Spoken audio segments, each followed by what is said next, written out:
Okay. I'm just like checking my Twitch settings and everything. I should be good to go, right?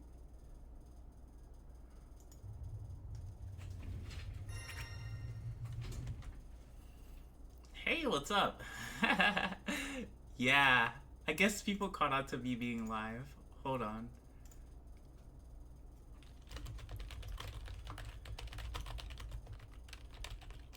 I had to like take care of something really important. So I'm just like tweeting out and like telling people that I'm live and I'm about to start in like 10 minutes. Okay, let's see.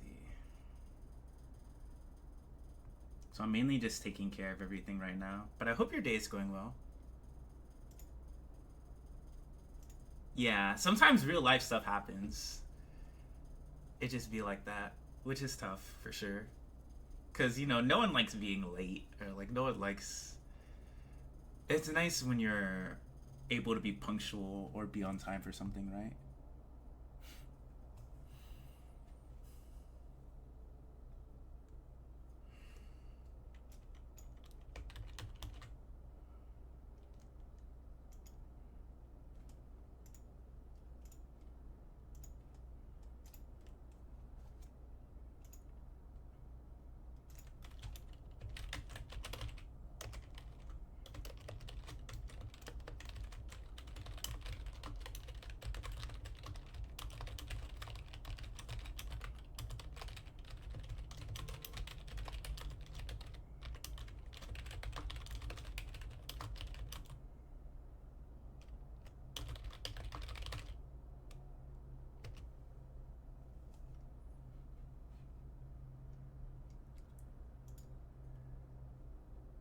Okay.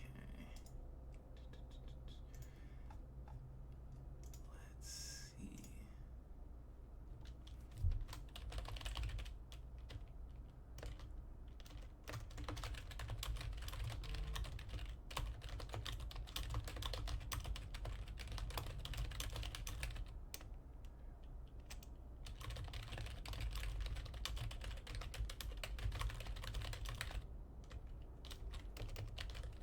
Okay.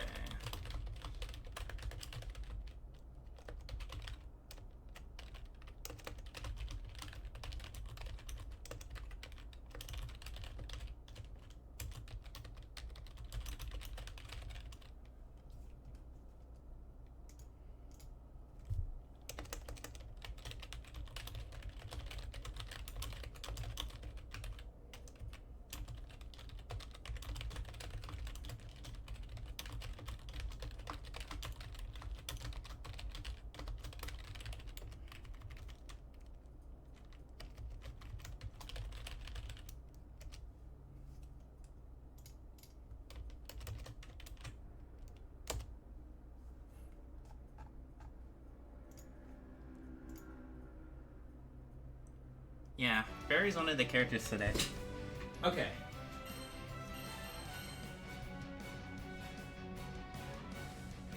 I nearly...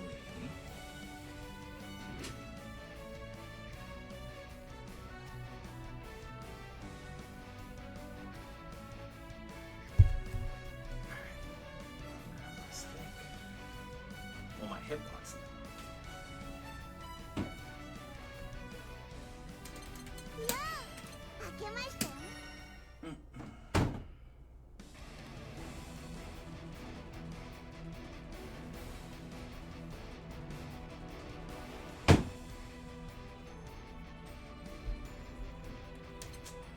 Who do I want to start off with? I was thinking it would probably be easiest for me if I started off with Katalina, maybe? I did Kat, Yuel, Ferry, Metera. Maybe an hour. Katalina. I think Kat is a pretty easy character to explain in this game. I did actually spend a lot of time playing this character in Rising. Like the reason why like the guides take me so long for context is I have to learn how to play the character in Rising. And that takes me a fair amount of time. The reason as to why is sometimes I actually have to sit down and learn how to play the character and have someone from vanilla teach me how to play the character. As in, like, someone who, like, was a specialist with the character in vanilla, right? Because I did play and compete in vanilla for 3 years, right? Since launch. But I mainly mained Lancelot. And I did play a fair amount of other characters, but I wouldn't know the things about, like, Ferry or Metera, for instance, right? That a Ferry or Metera specialist, like /GG or Senpai Spider, would know about the character. So I've had many people in the community teach me how to play their mains. And that helps me have a better idea on how to approach playing the character in Rising. Especially because I'm pretty comfortable with playing Granblue as is, right? So I think that with that context, it makes it more easy for me to create information that's more accessible and easier for players to just, I guess, digest or understand, right?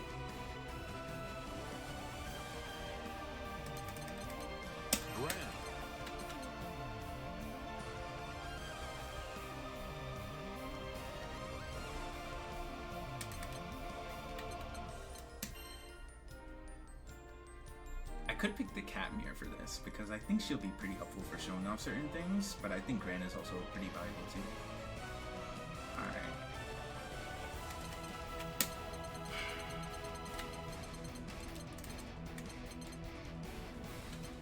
That's Siegfried.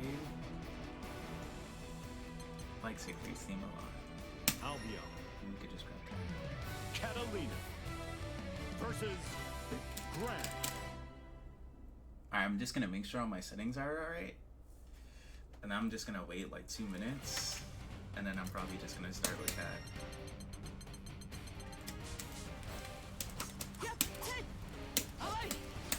Sometimes I have to like check to see if my buttons are all mapped right. Because sometimes like for record and replay, I end up having to unbind my buttons. But I don't think there's much I'm gonna have to record or replay with Cat. So I think I should be good.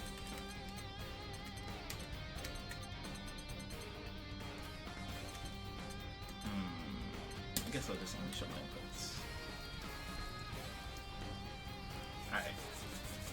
So before I begin, everyone's doing well today? I know I said what's up to Scarlet, but I didn't say what's up to Caitlyn. And everyone else.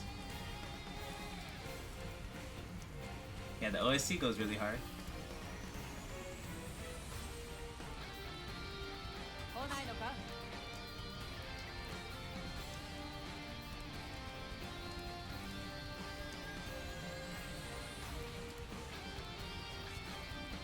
Okay. So without further ado, let's begin. So when it comes to Katalina in the context of Rising, right? She's interesting because I think that the main mindset that you want to have when approaching this character, she's heavily built around playing Rising fundamentally well, while also trying to utilize a vanilla approach to certain scenarios and contexts with the character. So when it comes to Kat, for example, right, with this in mind, her mid-range buttons, her 2M and her 5H, are still really good at what they accomplish in this game, but you mainly have to use her 2M and 5H a bit differently. This is mainly due to how 66L and how Dash Ls overall change how the structure of neutral is approached and played. So just that very slow mid-range playstyle with Katalina where you're going to be focusing on fishing with 2M and 5H and trying to hit confirm these buttons, that's not really something that you're going to incorporate in your game plan if you've been playing the character since vanilla. I don't really think it's something that has as much of a relevance with her in this game.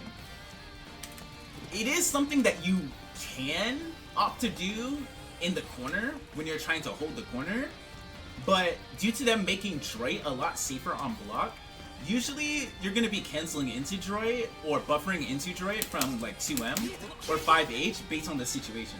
Especially because they made it a lot safer to cancel into droid over this game's lifespan towards the end of vanilla.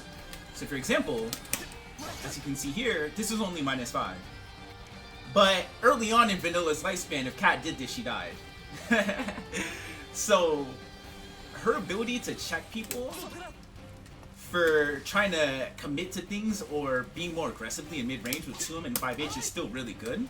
But I would focus less on actually confirming the hits and more on trying to confirm the situation. So with this in mind, other options that she has in mid-range that she really wants to use to discourage people from trying to enter 6XL range or threaten with 6XLs, right?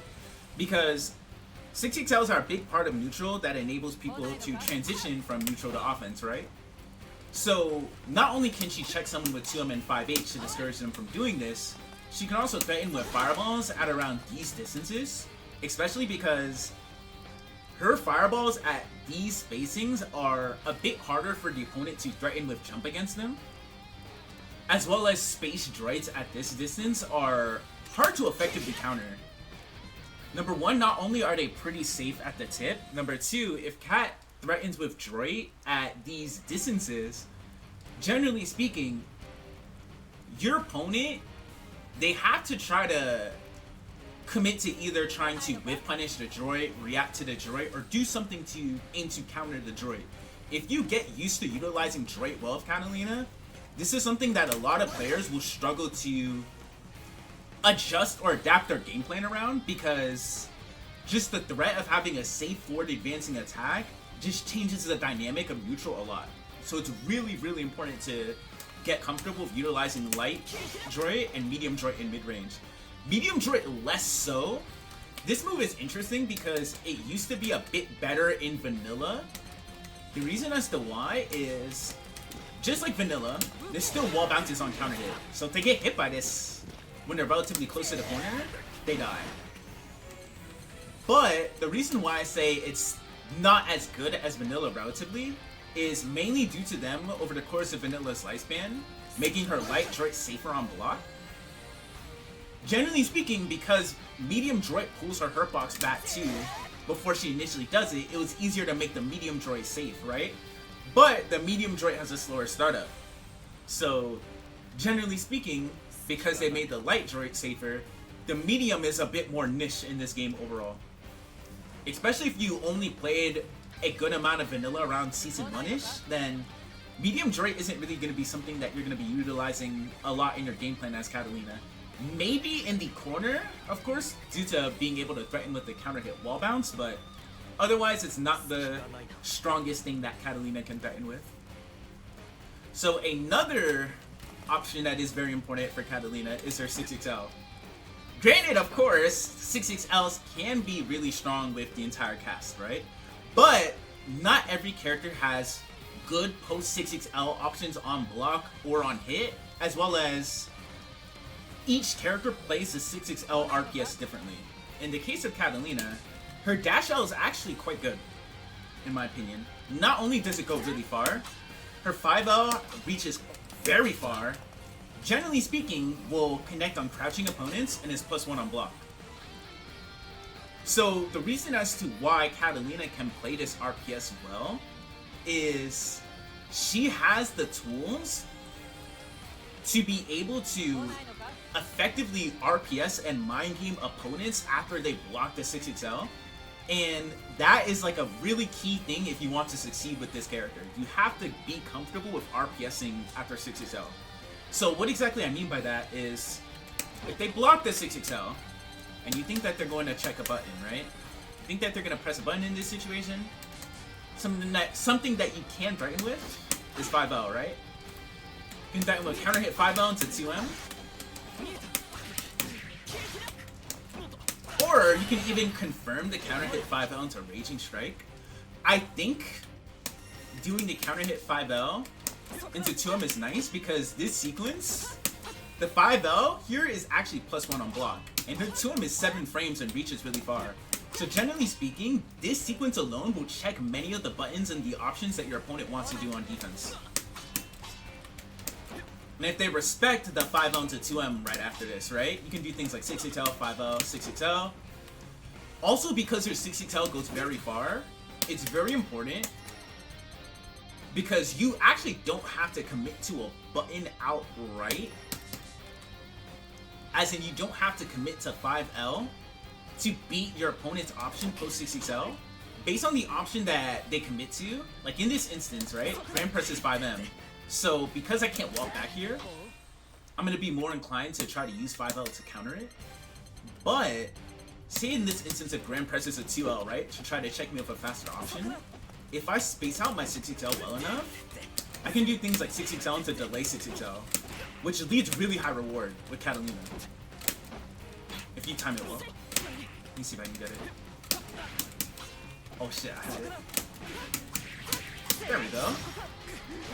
So that led to very high reward in that situation because that EX Droid actually wall bounced. So your ability to effectively RPS people and read the opponent's intent after the 6XL is really, really important.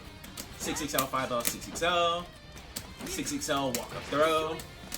Just getting comfortable with all the options that you can represent in this situation are really valuable. Especially because her close M, despite it not being as potent in vanilla, I actually think it's a bit better in Rising contextually because it gives her a really high reward frame trap from her 6XL, A and B, because in my opinion, her options from her auto combo in this game, especially due to how Raging Strike confirms work, are a bit better overall. So what exactly I mean by that, right, is generally speaking, when you block Cat close M, I actually don't think it's good to threaten with options like... You can try to hit confirm it, of course, if you think that they're gonna mash on the frame trap like this, right? So Katalina can do something like this. But even if you commit to the full auto combo, because a lot of people, they generally think that committing to the full auto combo isn't the best. With Katalina, it's actually really strong. This is something that you see the master rank Catalinas in Asia, like Terrara, they actually do this a lot. So if she commits to her full auto combo and cancels into EX Fireball, number one, not only is she +2 on block here, number two, she's still in the range of her 7-frame 2M. So you're able to push opponents pretty far to the corner with sequences like this. And it's nice because this is a gapless frame trap. So even if your opponent tries to mash a reversal here, it's not gonna work. So it pushes your opponent back to a spacing that's very comfortable for Katalina. If you think that they're also gonna mash on the auto combo, something that you can choose to do is you can do 2 hits of her auto combo into EX Fireball. And this is nice because from this frame trap, she's +6 on hit. So she can then confirm into Raging Strike, Raging Chain. So the fact that she can threaten with gapless plus frames, like you would think like, oh, you can't mash versus this, so this isn't that good, but this is the exact spacing that Katalina wants to be at. And they can't really easily contest the 2M after here, if they're doing something that isn't invincible, right? So it's a frame trap and situation that's really strong for Katalina overall. You don't even have to press your advantage here. You can based on what they do, but you can also just reset to neutral.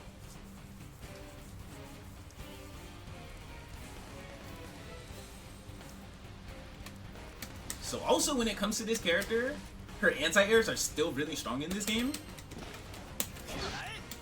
She can still threaten with her 2H. It's pretty good overall from a hitbox and hurtbox standpoint. The hitbox is really good vertically upwards, and it's pretty decent horizontally. So still crush and beat many jump-ins within this game, just like it did in vanilla. Her DP can also serve as a really good anti-air, but something that you have to be careful of when it comes to anti-air DP in this game. It's a bit different in terms of how DP properties work. Wait. Okay. I think I got the recording right. Huh? Okay. One second. This is right, I believe. Okay. So when it comes to anti-air DP properties, right? So light DPs actually have no invuln period. And they're fully air blockable. So no matter what timing Cat does it at, they can air block it. Her medium DP, it's air unblockable if the early frames of it connect and you do it late. But if it's done at its apex like this, right? As you can see, your opponent can air block it. So generally speaking, you either want to do a really late medium DP or EX DP. Because the EX DP is fully air unblockable, even if you do it like super early like this. As you can see, Gran can't air block it. So it's really important to just get comfortable with anti-airing with shortcut EX DP, which is 6 HNS, or medium DP. But generally speaking though, I just suggest spending the EX because it gives you the most insurance and the most safety that your anti-air will work. So when it comes to this character's other options, she's actually weird in that, in my opinion, her ultimate skills aren't really good. So when it comes to Katalina's ults, she doesn't really have an ult that gives her plus frames. Even her ultimate fireball, which you think would make her plus, right? Point blank, this is actually -2 on block. What's interesting about this is it does cause a crumble on it that she can convert off of, but it's kind of hard. You have to be pretty close. You can do things like ultimate fireball into dash up 214M, like dash up M droid like this, but it's really tight. You gotta get the timing for it. It's a bit easier to do dash up light droid though. But the timing for this is like really tight. Like that. You see how I got it? It's not an easy thing to do. So generally speaking, her confirm options from her ultimate fireball aren't the best in mid-range. It can be used as a combo follow-up in the corner, but in my opinion, it's just not really worth the meter. Callisto has been experimenting with her ultimates a lot though, and is a very strong Cat player. So I definitely would suggest looking for the things that Callisto has been doing with her ults though. But it's kind of hard to like make them work as effectively as other characters. You can also maybe try to use ultimate fireball against other fireballs, right? But it's kind of tricky to do because her ultimate fireball actually doesn't have the best hurtbox. Sometimes you have to react really early and the startup isn't that fast. So you can potentially try to use it versus other fireballs, but you might also get stuffed. She can try to use ultimate droid versus other fireballs, like this too. But it's kind of hard because as you can see here, actually didn't even punish Ren. Number one. Number two, her ultimate droid works in an interesting way in that it has a first hit that is armored. Let me see if I can show off the armor. So you see how initially, right? The shield is the armor on Cat's ultimate droid. It kicks in frame 9 and it will armor everything besides lows. What's important to know about Cat's ultimate droid is she can space this out to be safe. At best, it's around -6 on block, generally speaking. So you can space it to be -6 but safe against certain characters, but because she moves pretty far forward like this, it's kind of hard versus some members of the Cats. I think it's more rewarding in the corner though than mid-screen. Because at this spacing, it wall bounces on normal hit, which is really, really good. But even then though, it can be kind of tricky to like actually space it out well, because then you give up a lot of the space in the corner that you're holding. You have to do it like at around here. So it's kind of hard. So as I mentioned earlier, because Ultimate Droid has armor, you can use it against fireballs, but it's pretty hard to do. Because there's a chance that you'll armor through their fireball, but not punish them like that. Because she takes a while to travel after the armor, or you can get stuck if you time it wrong like this. Like, it's really hard to time well, so I personally wouldn't suggest really using Ultimate Droid against fireballs. I honestly wouldn't really suggest using Cat's ultimates at all. They're really hard to use well. But the character's still pretty good, don't get me wrong. Her ultimate DP, just like any other DP, that's an ultimate DP in that it's 8 frames instead of 9 frames, which her MDP is 9 frames, which is her fastest reversal. But the ult DP does a really cool wall bounce. It's kind of like Kai Javelin, which is really sick. There's not that much to note about the move outside of that though, in that it can beat certain safe jabs or safe jump setups, but I don't really think it's that worth the 50 meter to spend usually. So it's something that you can do if you choose to do so, especially if your DP's on cooldown. But it's something that you really want to use with care, because what Katalina actually does well for meter is her SBA and her SSBA are still really good. They're still really great combo tools that do a lot of damage. The thing that's very important to note though is they still didn't buff her SBA cinematic range. So if you land a far out hit like this, you'll still get pretty good damage, but you won't get the full damage that the cinematic would give you. So if we turn on the damage lock here, right? As you can see, this did 4.4k, right? But if you get the full cinematic, we'll do more. So her SSBA and her SBA are still very, very good combo tools with this character, but the main thing about her ultimates is that they're pretty lacking. That's like just a big notable downside of Katalina in this game. She has pretty good dash attacks, she's pretty good at keeping 6XL and many things in this game in check, but the main downside that she struggles from is just her mid-screen confirms just overall aren't the best, and her ultimate skills just aren't really that great.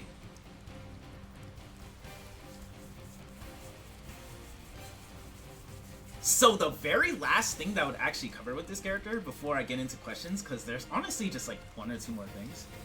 Very last things to note about this character, I think that the main frame trap sequences that I would suggest with this character in this game, I think that 2L into close L is really strong, because close L's in this game are universally +8 on hit, and Katalina has a 7 frame 2M. So she can do confirms like this, which is really convenient.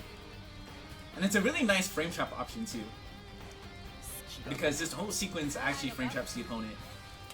You can also threaten with things like close L, close M, or close L, close H. But what's important to note is that due to her close H being 9 frames and pretty minus, generally speaking, I believe it's -7, right? Or -8. Yeah, it's -8. Due to her close H being -8, generally speaking, you usually want to finish the full auto combo or do like close H into EX fireball. Personally, what I like doing is I'll do like close H into the full EX fireball, or what you can do as Cat if you just want to disengage during your pressure. It's still really valuable in this game to use light wall for that reason. This is another way to just either reset to neutral when you're pressuring someone instead of like wanting to spend your EX fireball or other options if you don't want to overextend or continue your pressure. But I think that's the gist in terms of how I feel about playing Katalina in this game. If anyone has any questions on Kat, I'm always down to answer them.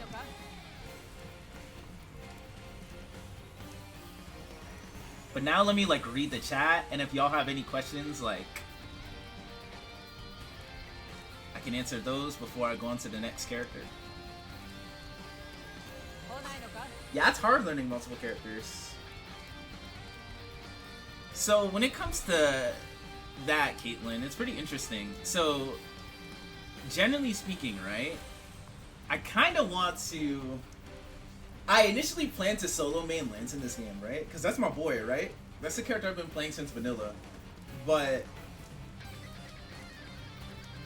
I honestly think that 2B threw a massive wrench in my plans because I'm a massive Nier fan. So I'm definitely going to play 2B and Lance a lot competitively.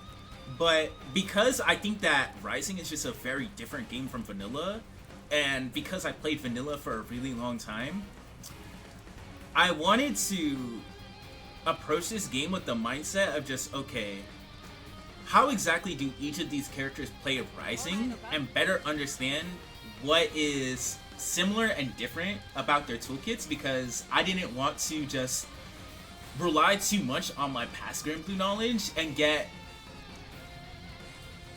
I wouldn't say the word is like lazy or complacent, but I would say I didn't want to get like too comfortable and assume that I just knew a lot of things because I played the first game, right? Because I think this game is really different. And I think that a lot of characters approach this game differently. Or some do, that is, right? So I actually wanted to go, you know, let me like learn everyone for fun.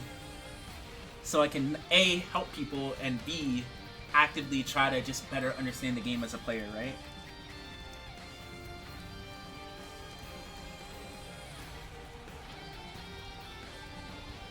Yeah, M-Dash after Space Fireballs does beat rolls too. It's really, really good. Yo, it's actually super funny, cause I actually have been learning Narmaya. That's like the next character that I'm gonna make a lesson for. I need like a couple other characters to pair her with, but like that's literally the character I'm finishing up right now.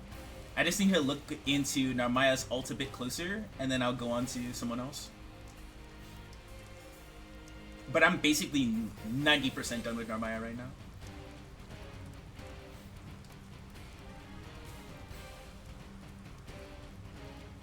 Oh, you didn't miss the Yuel lesson? What's up, Bird? I literally was right about to go to her.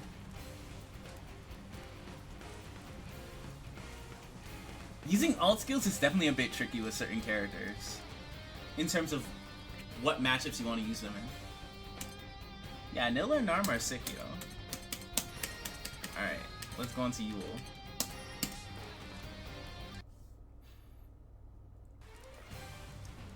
I'm gonna make sure all my training move settings are good.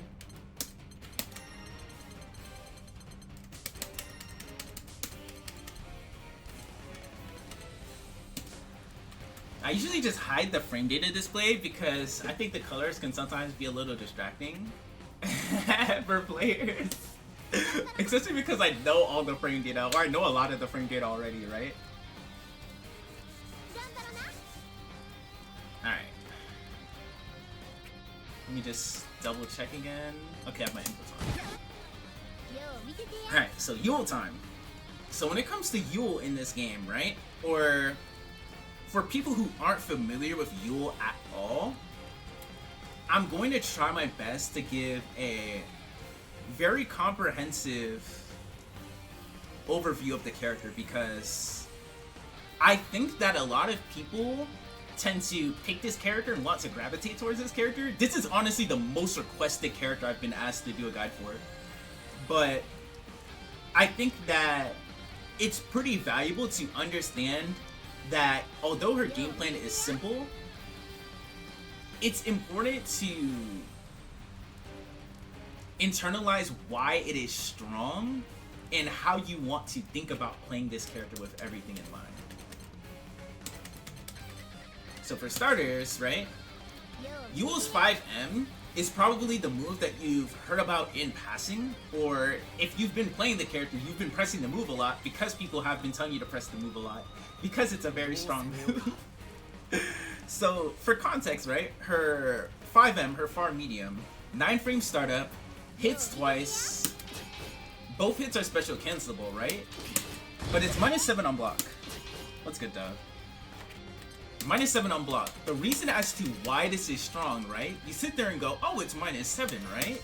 So you have to cancel it, so otherwise people can punish you for pressing 5M. For example, right? Lancelot's 5M, 7 frames. He punishes me here. But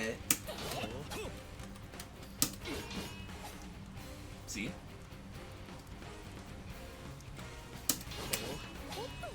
If you space yourself out well, when you use this move, that's what makes this move really oppressive.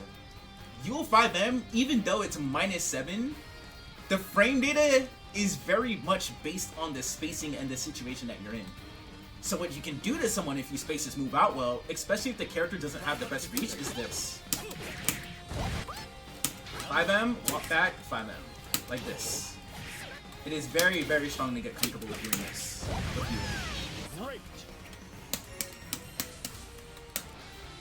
Another reason why her 5M is strong is because, as I mentioned, both hits are special cancelable. So, generally speaking, it's -7 if you don't cancel both hits, right? So, is there going to be something that we're going to cancel this move into? Actually, yeah. There's many things that we can cancel into. So, if we cancel into Yuel 2360, this move is strong because it leaves Yuel in a situation where she is -3 on block, right? But as you can see, even if I do her 2360 point blank, she's always outside of throw range. Which makes this really safe for her. Because granted, even though the opponent can take their turn here in this situation, she is advancing forward, safely doing shit to you, and pushing you toward the corner. Which is all things that are very beneficial to her as a character, right? Now, something that actually she used to be able to do in vanilla, but she still can't do in Rising. If you believe your opponent is going to press a button after 5M, right? What she can also do is she can delay her 2360 cancel to frame trap.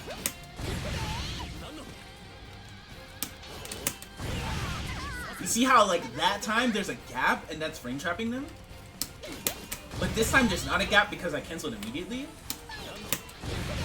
So even if you space out the 5M not the best, the fact that you can still either immediately cancel to 2360 or delay cancel is really threatening. She can do 5M into 2360M, which also has a gap, but this is not something that you want to do. On block, the main reason as to why is because, number one, this is -8 on block, and even if you space out her 236Xs, even if the later active frames hit, it'll always be the same frame data. Like, this will always be -8. You can't make this safer. Same with Yuel 236H. This will always be -6.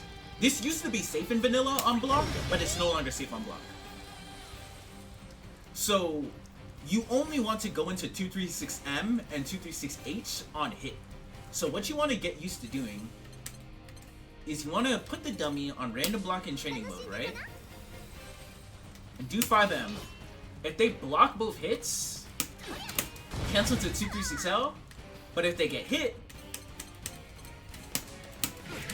cancel to 236M, or you cancel to 236H, which is our corner combo set.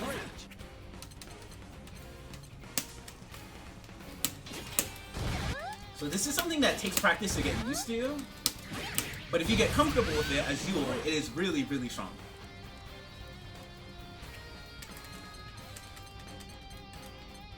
So in terms of the options that you actually can do in this situation too, because if they block you with 2360, right?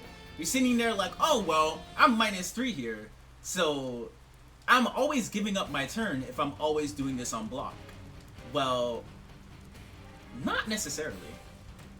If you believe your opponent is going to try to press a button after blocking you with 236L, you can choose to just block in this situation. That's a perfectly fine thing to do. You can decide to get a little fun with it and do 63M, which is a 9-frame DP. Of course, because this is a DP, it carries a notable amount of risk, right? So this is a option that you want to do with care when you think that they're going to take their turn, like this. But there's actually a safer thing that you can do in this scenario. You do 2360 into 2140. The reason as to why this is strong, the reason as to why her flip is strong is you are not looking at this incorrectly. Her flip is actually invincible. Her light and medium flip are invuln frame 3, and her EX flip is frame 1 invuln.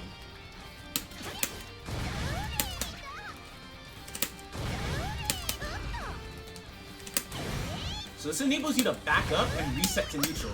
So when you flip, right, if you press nothing, you will actually commit to the full flip. So committing to the flip is interesting because, generally speaking, your opponent can react to you flipping forward again and hit a button. But if she commits to the full light flip, right, she's +1 on block, which is nice for her. Usually in this scenario, you want to use 5L because this 5L will beat any option that they mash that's not invincible, and it will even beat 4-frame throw. if she does the medium flip, when she flips forward again, she does this sliding low. And I always joking call it gorilla slide.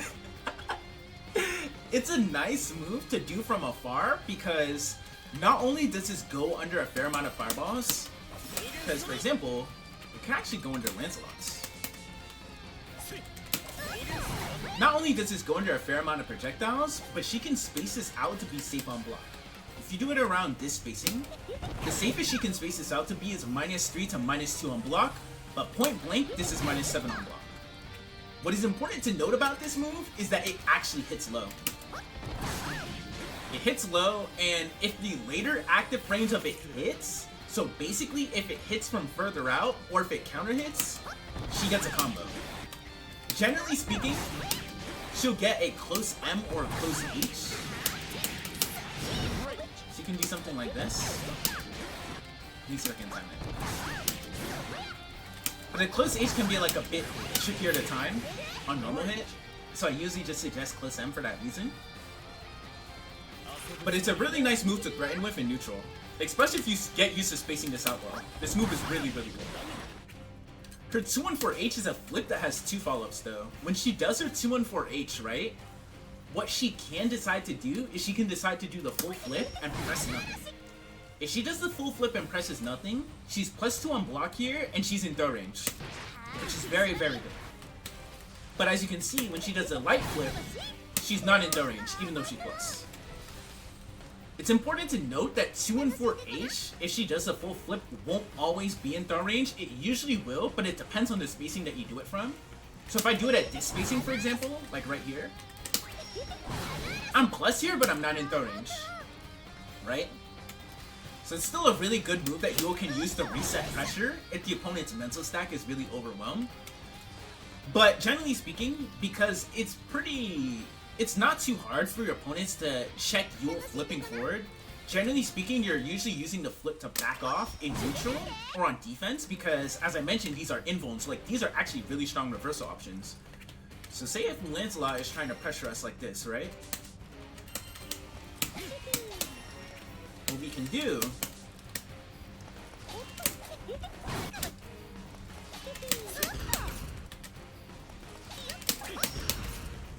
which is really strong. So the fact that she has a DP on top of an invincible flip gives you a really, really strong defense. She's a character with very great defense. So another option that she can actually do from her EX flip, believe it or not, is she can also do the EX flip low. What she has to do here is she does 214H and then taps M. But if you do 214H into nothing, she just flips forward again. This also hits low and is safer on block. At point blank range, as you can see, this is -4 on block. But due to throws being 4 frames in this game, you can punish the Yuel player for doing this with throw if they don't space it out well.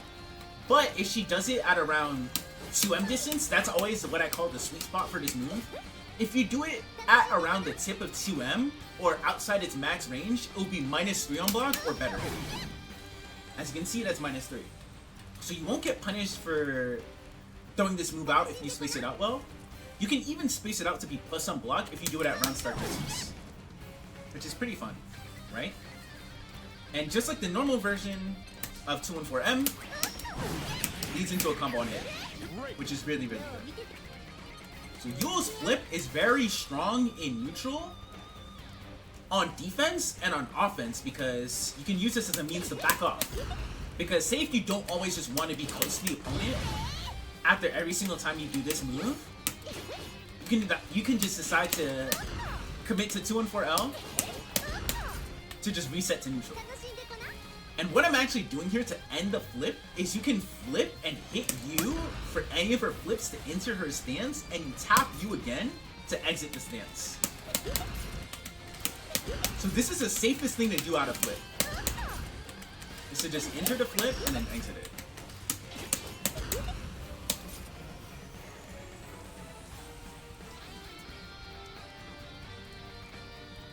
So, I covered 2-6X, I covered her flip, I could cover her DP and her 2-2X, and then stance. And I think that's probably the order I'm gonna do it in. What's good, Task?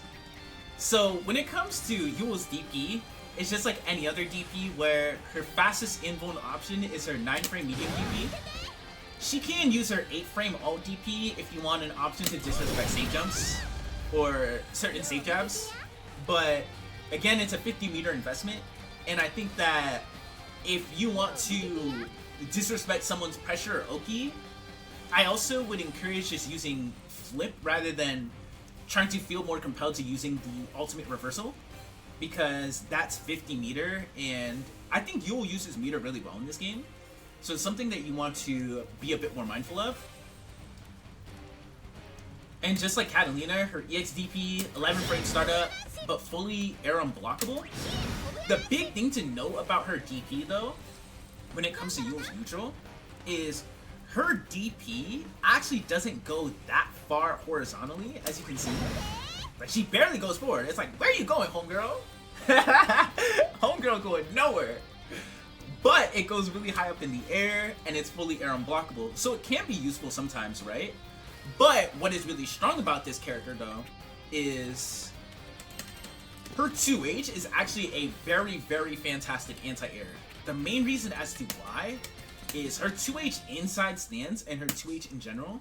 Not only does this A hit twice, she's able to get combos on non-counter hit and counter hit off of her 2H. This is a really big advantage that this character has.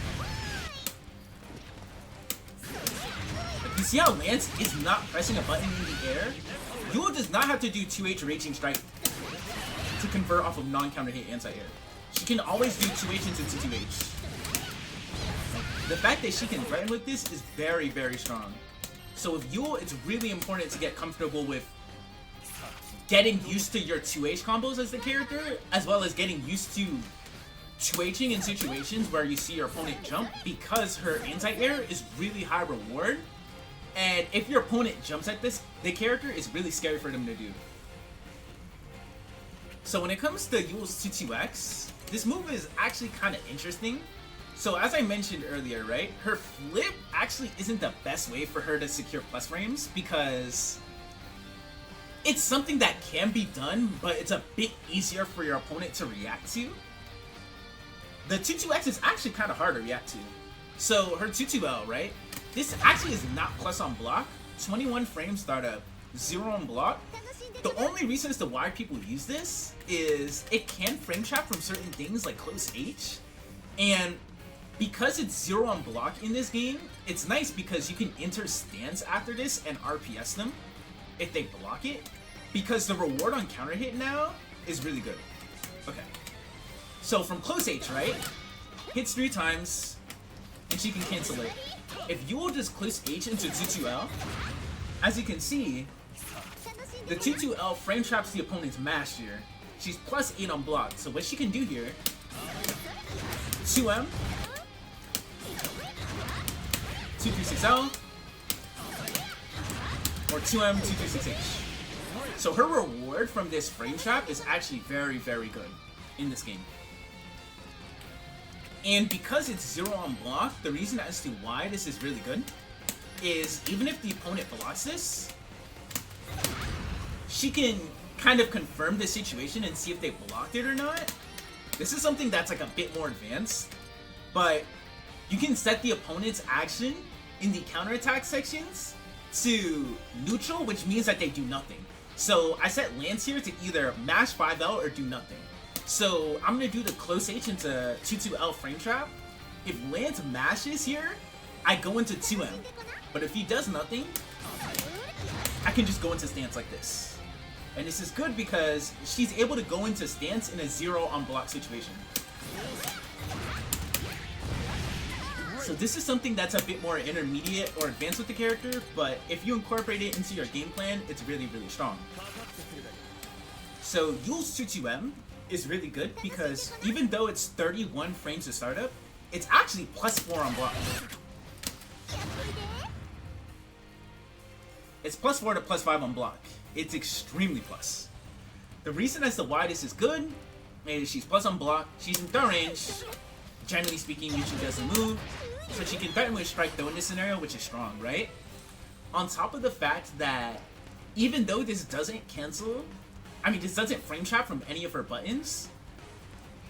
The fact that if the opponent respects her from many of the options that she does, if you think the opponent's gonna respect you, even from 5M, you can do this as a very aggressive option to gain plus frames, which is really, really good with the character.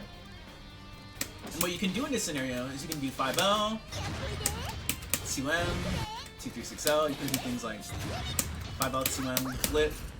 There's so many ways in which you can continue your offense and your pressure in this situation that makes it kind of hard for the opponent to deal with if they block it. So when it comes to Yuel's 22H, this is actually the best version of 22X and the easiest one to use. The reason as to why, A, 23 frames to start up, B, +4 on block, and she's in throw range as well.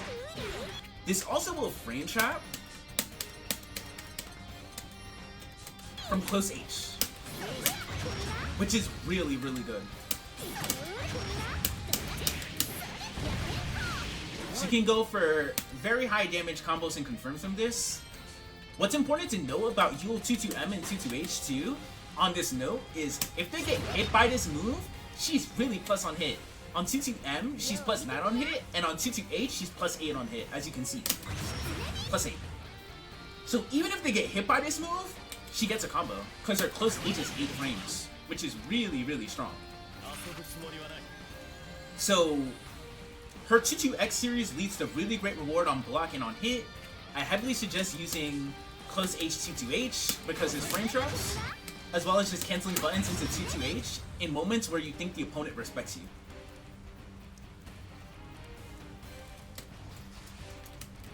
I think from here, I would cover stance and frame traps. So I guess I can cover her SBA and SSBA real fast because her SBA and SSBA are really great tools from her confirms. You're mainly going to be confirming 5M into these as well.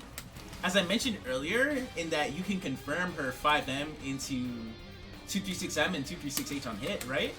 You can also confirm into her SBA.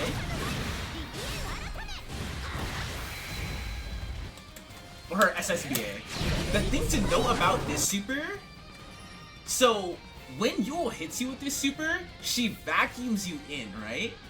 The reason why I suggest, generally speaking, being aware of the ranges that her SSBA will work in combos is that this super is kind of finicky in that regard. It is more likely to have the opponent drop out of the super or the super to not connect based on how far you hit them from. So her SBA is just more consistent overall. So for example, if I get a really far hit like this, let's have like Lance whiff a button. Show what I mean. Let me press 5M. See how this is gonna connect? Watch. This might not connect. You see? He blocked. So that's something that you really have to be careful of with her SSBA. It will be inconsistent. And it will drop in a fair amount of situations. So you should mainly only combo into it if you know that you're close enough. Like, it's really, really tragic when this happens as Yuel.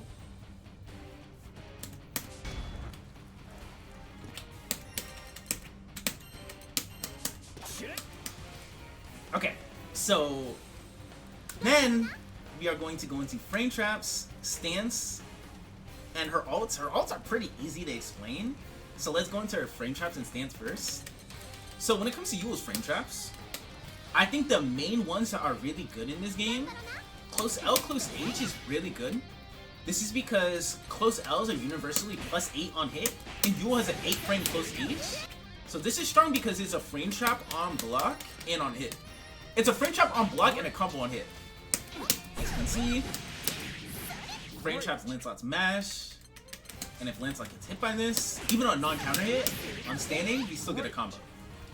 So what you can even do with Yuel is you can do 2L, close L, and on hit, this only really works well with run momentum, because as you can see without run momentum, I get 5H usually. But if you have run momentum, you can do close out into close H. Or 2 out, close H. This is really good with run momentum. It's much harder to do this on block. I set Lance and Mash here. Let's say if like Lance doesn't Mash here. You see how I didn't get it on block? So on block, it's not something that you want to do for that reason sometimes. Her 5H generally is safe if spaced though, but you usually want to like try to get the close H on block, right? So other frame traps and other confirms that are very useful with Yuel is because her 2M is 7 frames, this move is actually goated in this game.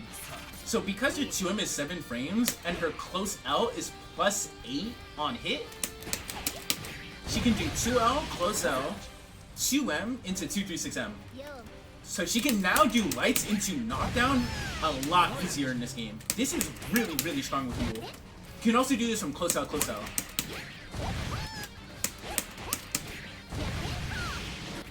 Another confirm that's more, I wouldn't say niche, but something that you may notice players do a lot that's very helpful to get used to is her 5L is +2 on block and 6 frames, right? But what's important to note about this move is it's +7 on crouch hit. So if they're crouching sometimes and you're doing a combo, you can do 5L 2M into 236M. This will either work on crouching or on counter hit. This may be something that's like more advanced. It may seem like more advanced, but this, like her far L counter hitting or her far L crouch hitting, it happens more often than one would think. Like you'll get this hit in combos a lot. Like this. That will happen way more than you think. So you can create very strong pressure sequences with her. Like 2L, close L, 5L, 2M with run momentum is something I often do with this character. It's very, very good. So that's what makes Yuel's frame traps and overall pressure really strong. So I'm going to actually skip and cover the ults real quick because her ults aren't honestly that special, and I'm going to go into stance because I actually want to explain stance pretty thoroughly and give people the opportunity to ask questions on it if they have some.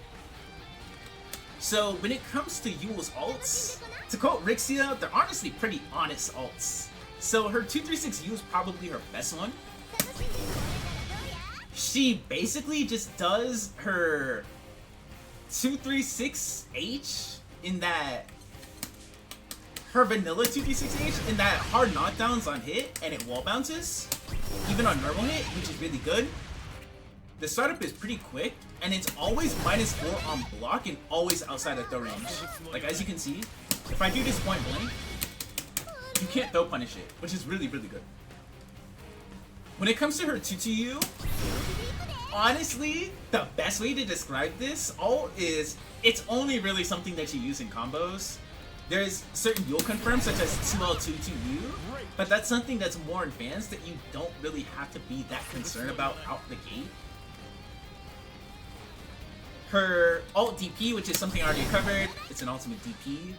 Her 214U is kind of weird though. I think Anilla would be the best example for this. So believe it or not, this is actually something I learned from Rixia. But how her 214U works is a forward advancing ult that leaves Yuel plus on block. The main downside to this ult though is that the startup is pretty slow. 22 frames, right? But she's +4 on block, and she'll always be outside of the range, as you can see, right? The reason as to why this ult is good, though, is sometimes you can use it if your opponent's respecting you in a situation to catch them off guard, but it actually can hop over a good amount of moves. So, for example, in Anilla's case, if Anilla throws out a sheep, Yuel can actually hop over it and punish.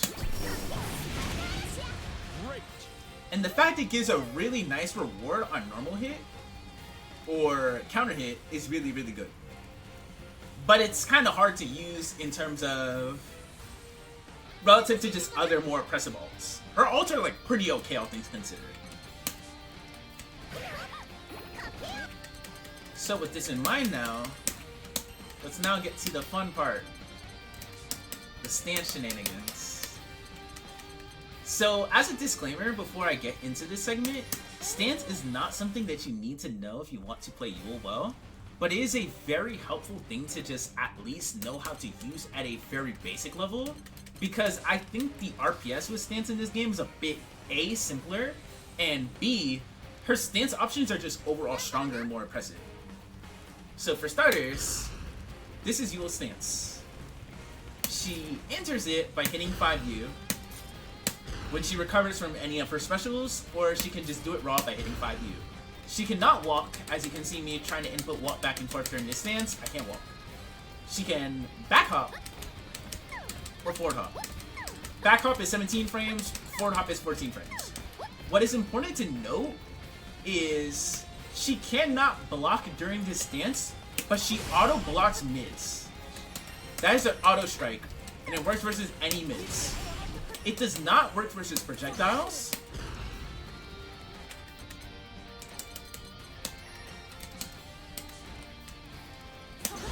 As you can see here, it does not work versus projectiles. It does not work against lows. And it also doesn't work versus jump-ins. So she has a stance 2H in that she has an anti-air out of her stance, but she has to like actually anti-air you out of the stance. She can't just like sit there and just parry your jump in. It only works against mids. And they have to be a strike. You can also just throw her out of this stance, right? So when it comes to how you want to use the stance and her actual stance normals, right? So stance 5L, 5 frames, 0 on block. The main way to describe this move is it actually has the highest crush level out of a 5 frame light attack in the game. So that sounds like a lot of words, right? Kind of weird. But the easiest way to explain this in motion is that even though it's 5 frames and 0 on block, the opponent can technically press their 5 frame, but Yuel's 5 frame, stance 5L, has a higher level than their 5 frame, so her stance 5L will win. I press it late there. You see how it counter hits now?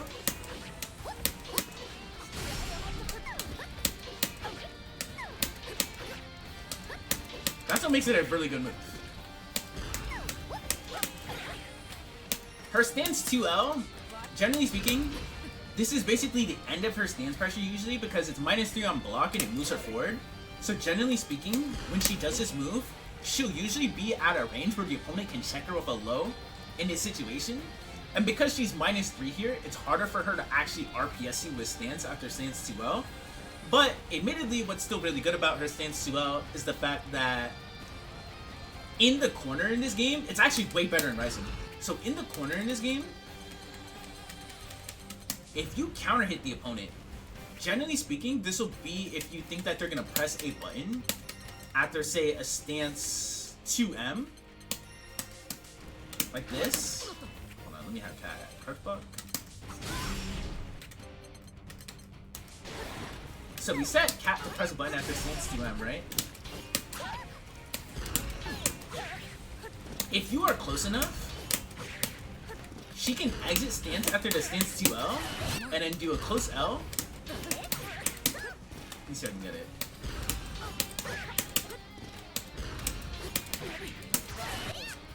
Timing is like a bit weird though. She can do a close L into Raging Strike. This only works on counter hit, but the reward is really, really good. So it's something that you'll see a lot of more advanced Yuel players fish for. This frame trap. We'll do things like this. Oh shit, I need to exit stance. You have to like exit stance after the stance 2L to do this. But it's very, very good though. It's something that Rixia actually does a lot. So when it comes to Yuel's stance 5M, this move in this game is god tier. Yo, what's good execution? This move is actually +2 on block. In vanilla, this move was 0. But in Rising, this move is plus. This move is very, very, very strong. So the reason as to why this move is so good in this game is, number 1, it's +2 on block, right? Number 2, it's 16 frames of startup, so it's not like they can react to this, right? It's fast. It's super, super fast. Number 3, she actually low crushes when she does this move.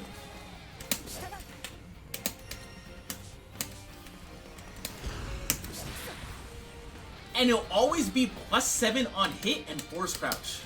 So as you can see here, if I set Cat to not do anything real quick, you see how like it forces her to crouch, and she'll be +7.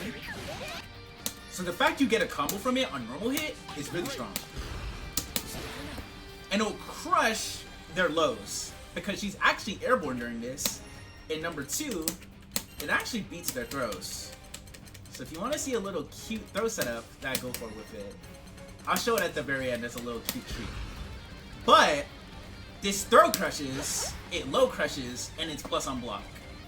So what you can do after they block this in stance is you can enter stance with the goal trying to get out her stance 5M, and then after they block this, you can just take your turn. So you can do pressure like this. You can choose the exit stance after this, 5-0. Exit stance, close out.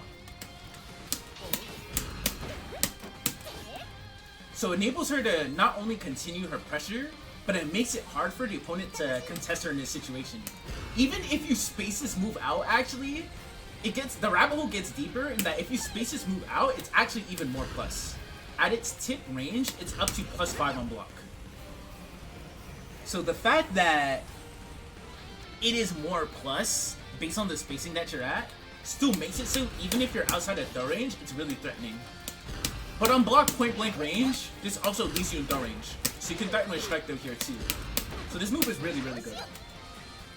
Stance 2M, this move is really good in vanilla. It's not good in this game. And it's not really that good in vanilla. It's weird. So the main thing that used to see this in vanilla for is he used to do this after a lot of knockdowns because it used to be DP safe. The reason as to why it's not that great in Rising though is, as you can see, it's +6 on hit. But generally speaking, it's going to be really, really hard for her to actually convert off of this hit. She can sometimes convert off of it on counter hit because it's +8. But because her 5M is 9 frames, she has to be in the range of her 2M. It's like, this is theoretically something that you can do, but as you can see, I was too far away from it. So it's a little option that you can try to sprinkle into your pressure for plus frames if you want to, because it's actually faster than her stance 5M, because this is 10 frames and this is 16. And it still does hit low, which is like nice, right? But actually converting off of it and getting reward from it is kind of hard. Her stance 5H, she just whooshes forward. This move is interesting because if you charge this move, it can change the frame data based on the spacing. But generally speaking though, charging it actually doesn't make it more plus. The reason as to why you want to charge it is because the opponent can theoretically spot dodge this move, right? Or do something to try to punish this move, but because you can hold it, it makes it so it can be a bit trickier for them to react to, number 1. And number 2, if you charge the move, it just makes it go furthermore. As you can see, this whiffs, right? But watch what happens when I charge it. But when she's plus from this move, it's important to note that she'll always be outside of throw range. But it can be a really great way to advance an approach if you're in a situation where you're in stance and the opponent respects you. But other than that, it's not something that you're going to see that much. Her stance 2H is just her anti-air. Pretty good though. It's a really, really good anti-air. And it automatically exits her out of stance, while all of her other stance moves don't. As you can see, I can choose to stay in stance if I want to, which is pretty fun. The only other options out of stance that are worthwhile to mention, she can do stance forward hop like this. I think this stance forward hop is really good as an initial stance option rather than something that you do mid pressure, because if you're running stance pressure like this of Yuel, I think like it's kind of hard to like hop mid pressure, especially if you like, if your opponent like is willing to press buttons against stance because they can't just try to press mids, even though the auto strike beats it, right? Because if you're gonna do something, then it's not like you can parry the mid, right? So I think it's easier to use the stance hop in situations as your first stance action because they're way less likely to like actually check it. So this is something I'll do a lot. I'll do like stance entry, and then right when I enter stance, I'll do stance hop into throw, because when she presses L and M in her stance, she has a stance throw where it's 20 frame startup, but she hops forward and she throws you. She can't throw you in stance without hopping forward though. Like, see, even point blank, I'm gonna take a little hop. But I think it's really good if you do options like this, because it becomes harder for them to like expect the stance throw, rather than like if you're running stance pressure for a while and then going for something like this. So I usually try to like sneak these in right away. I think that's like the most effective way to use her stance forward hop and her stance throw. But in all honesty, that's like that's the biggest gist of when it comes to playing Yuel. The too long didn't read of it is 5M a lot. And I'm not even being like reductive or dismissive by saying that, but like this move is seriously a really strong move, and it's super important for you as a player to know how to use the move in a multitude of ways, right? You can use the move to try to whiff punish opponents, right? Especially if you're close enough. It can be kind of weird if you're like a bit further out like this. You can use the move to try to whiff punish them, or check more aggressive approaches, right? So there's a multitude of things that you can use the stance for. I mean, not the stance for. There's a multitude of things that you can use her 5M for. And I think that's just a really important part when it comes to playing as her. You don't have to just only think about using the move offensively and running at your opponent and doing 5M. This is strong to do though, but you can't think about using the move defensively and trying to goad people into wanting to run into Yuel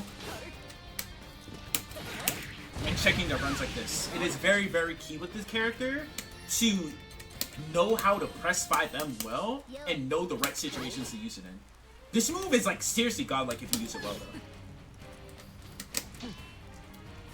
Her dash attacks as like one final note while I answer questions, because I'm now down to answer questions about Yuel.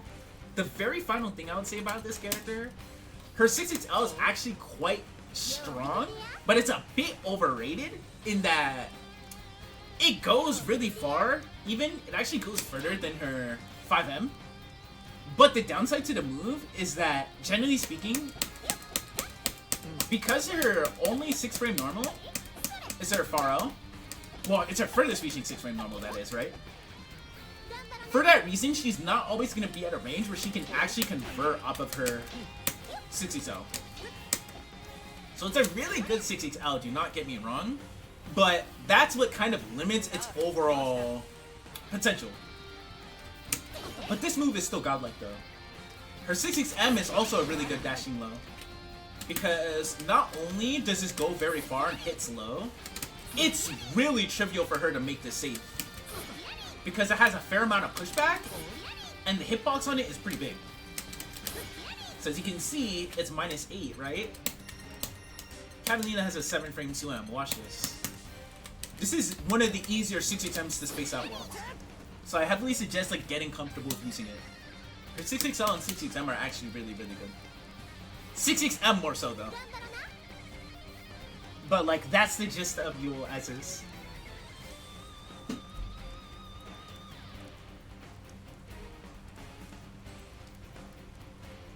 She needed some buffs. I agree. I think Yuel is really strong in this game though currently. I think she's like, I know some people have mixed thoughts on the character. I currently think she's like mid-high tier, maybe high tier. I think she's quite good. I thought very highly of this character after I played her. And after the homie Rixia taught me her, shout to the GOAT, I thought pretty highly of her.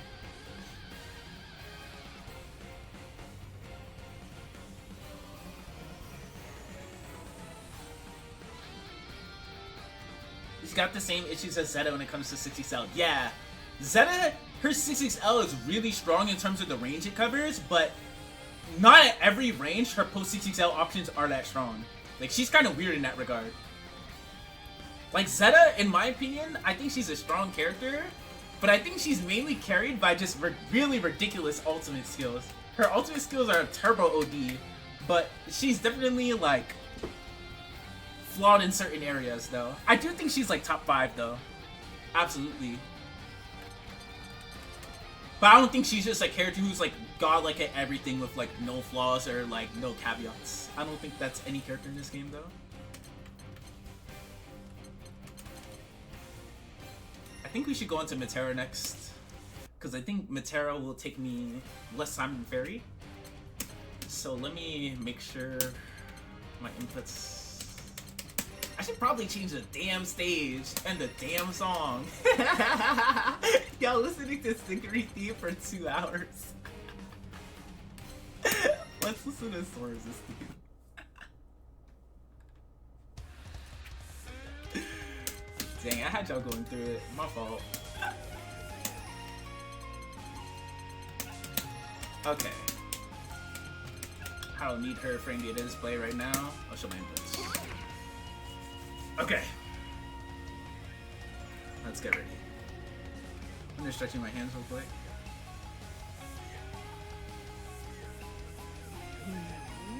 Alright, so now the next character we are going to cover is Metera. Metera is a very interesting and fun character in this game.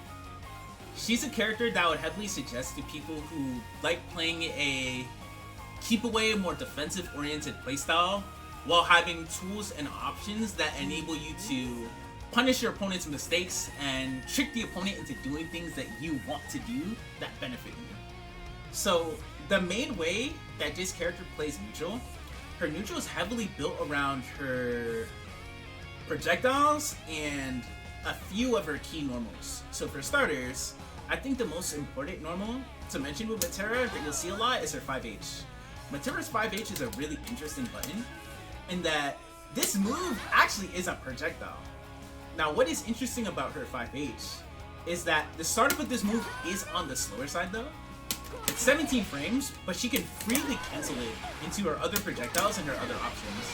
And that's a big strength that lies with this move. The reward on hit with her 5H can be a bit inconsistent because as you can see, I set the dummy to block after initial hit, which means if it's not a true combo, it won't combo, right? They'll block. But as you can see, based on the range I'm at, if I cancel my 5H into 236H or 214H, it usually won't combo. So it can be a bit hard for Metera to actually convert off of her far H. That being said though, the fact that it's still special cancelable still does open up a lot of options for the character, right? So, the main options that you want to cancel into, right? Because I think that if we cover her specials, then we go to her anti-airs, then we could just cycle back to the RPS because I think that would help out a lot with contextualizing this character. So Metera is like Sagat in that she has a high shot and a low shot. Her high shot is 236X, the light version travels notably slower, the medium's quite fast, and the heavy is as fast as the medium. They all travel full screen. But as you can see from Katalina down back in here, you can crouch under all of the high shots. Metera's 2 and 4X is her low shot. But as you can see, these actually do not hit low. So when it comes to Metera's low shots though, you can spot dodge these and you can roll them, so it's not like they clip your lower body in that regard. But it's nice because the low shots are faster. Even though the high shots have a better upwards hitbox, the low shots are faster. And it's nice because when it comes to Metera's combo structure, if you combo into one of her EX shots, right, because it's one of the main ways that she's usually going to get a knockdown in neutral when she lands a up-close hit, if she combos into one of her EX shots, she still has another projectile that she can threaten with, which does help her out. Which does enable her to control space still effectively, even when she spends one EX move after. So that's what's very valuable about Metera having 2 fireballs and why it has relevance into her overall game plan. So, just like the 236X version, light travels slower, medium is fast, and heavy is the same speed as a medium and it's fast. Unlike vanilla though, all of Metera's EX fireballs do not hard knockdown. Granted, that was a very important universal change, but it's very worthwhile to know about in general, right? So Metera also has her 63X. This is her Arrow Rain. Arrow Rain is interesting because the L one, it fires a rain that's pretty close to Metera. Medium fires a rain that's pretty far out, and the heavy, the EX, it fires the rain in the same angle as medium. There isn't really that much of a difference between the heavy and the medium. The heavy has a slightly better upwards hitbox, which does have some niche importance in combos, but generally speaking though, Metera will use 63H as a combo ender on standing opponents. This does whiff on crouching opponents when you're doing combos as Metera, as you can see. So that's something that's very, very important to know about. So, in terms of how you want to use her Arrow Rain in general, if you think the opponent is going to try to spot dodge or roll in a situation against Metera,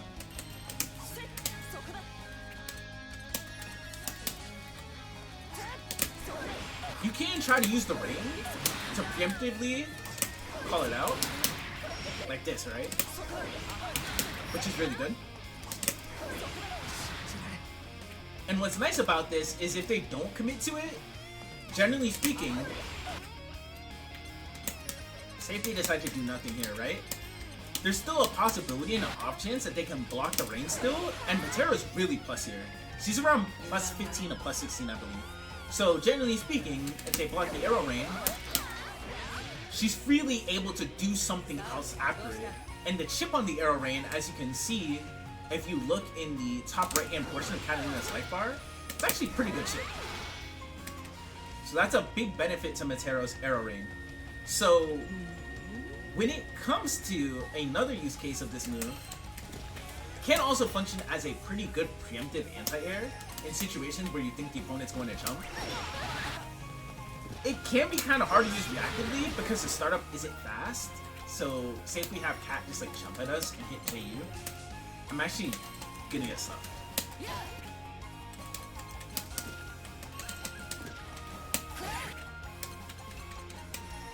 So watch this.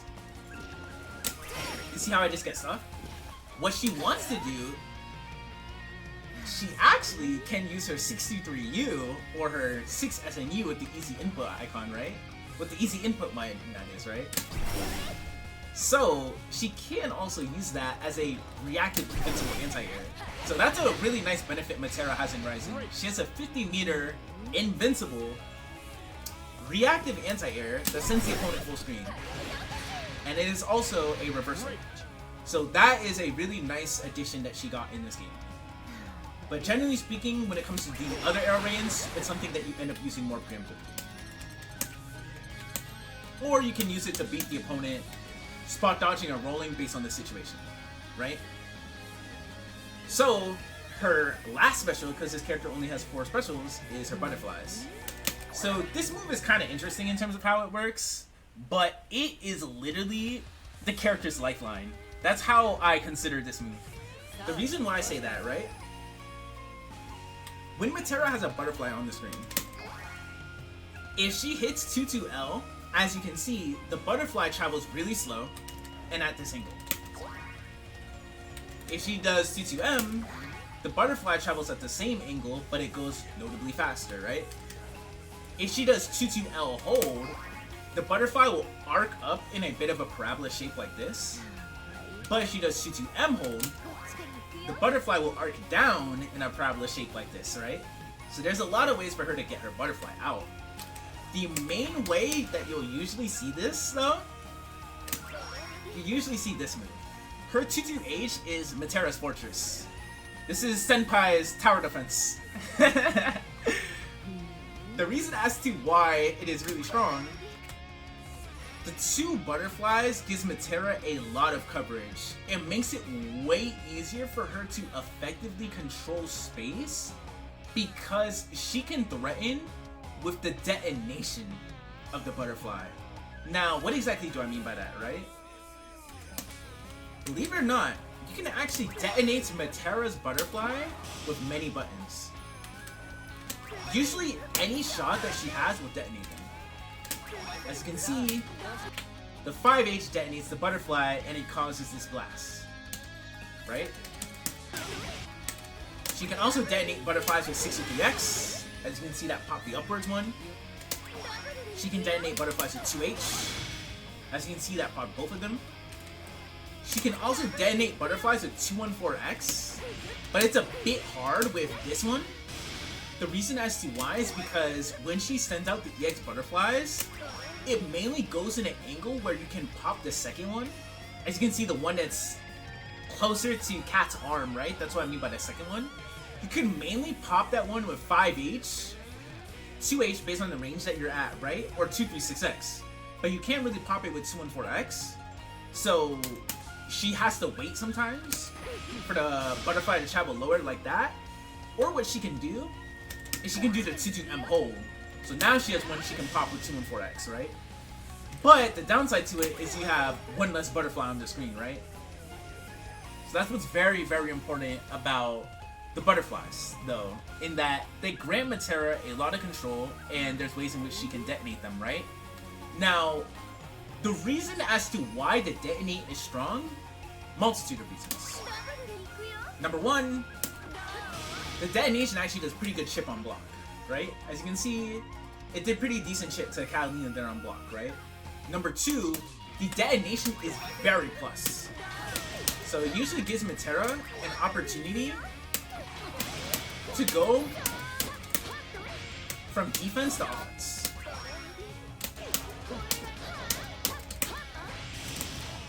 Especially if they block the rain detonation. I mean, not the rain detonation. Especially if they block the butterfly detonation. She's very plus in this situation. So she's very able to effectively begin her offense and her pressure if they block that. So another reason as to why the detonate is strong, though, is the reward Metera gets if she punishes you with the butterflies. Now, I say this because when she gets these butterflies out, they travel to you, right? The little mini game that you play as a Metera player is, okay, what is my opponent going to do against these butterflies? Because Metera can detonate these, right? She can detonate them on top of you. She can wait for them to get close to you and then go pop, right? Or what she can do is she can choose to not detonate them. Why? Well, what if she thinks that you're gonna run past them? You can choose to say, I'm not letting you detonate them where you think I'm gonna be at, I'm just gonna run past them, right? They try to do that. What Metera can do here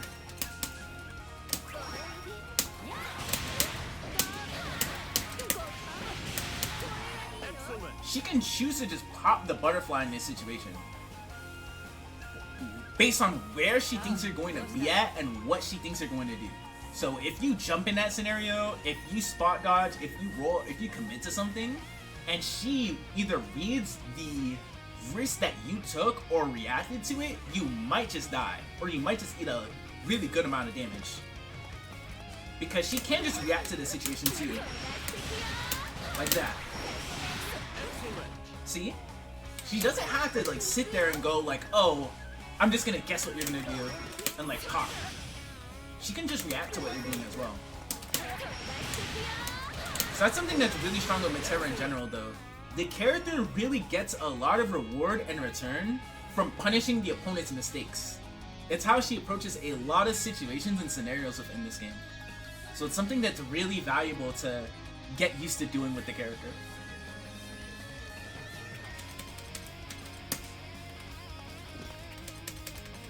So now, we covered 236X, 2 and 4X, 22X, and 63X. We can cover Metera's alts and her buttons. And then I think that's like the gist of it with this character. So I think her ults are probably a bit easier to explain, especially because we just covered the specials, and I think her ults are pretty good. So let's start there. Okay, so Metera's ults are actually really fun to use in this game. So she has a 236U, which is an ultimate version of her high shot. What is super sick about this move is it is a really great combo ender because she can actually combo into it from many of her EX shots. This is like what makes Metera's EX shots like more threatening in this game. She can do things like this. Like Metera 236H into 236U is actually really, really good. Now, the reason as to why this is strong, not just the fact that she can get a combo that converts from this situation into a hard knockdown, right? Because she linked into this, after the 236H, she also gains 25 meter back, which is really good. She gained a hard knockdown as a zoner that sends you full screen, so she can choose to run at you and gain pressure, right? Or if she wants to, she can just set up butterflies here and freely do what she wants to do in this situation. It gives her full reign and full control of the screen again, which is what makes it very valuable. It is also a really, really strong anti-fireball tool. Like, you cannot throw fireballs easily at Metera in this game if she has 50 meter. This is really, really strong at shutting down so many fireballs in this game. Like Siegfried's fireball, Percival's fireball, Katalina's fireball. A lot of fireballs she can react to with her ultimate 236X or her ultimate 214X. Which is her 2-4U, or you can do 4 SNU.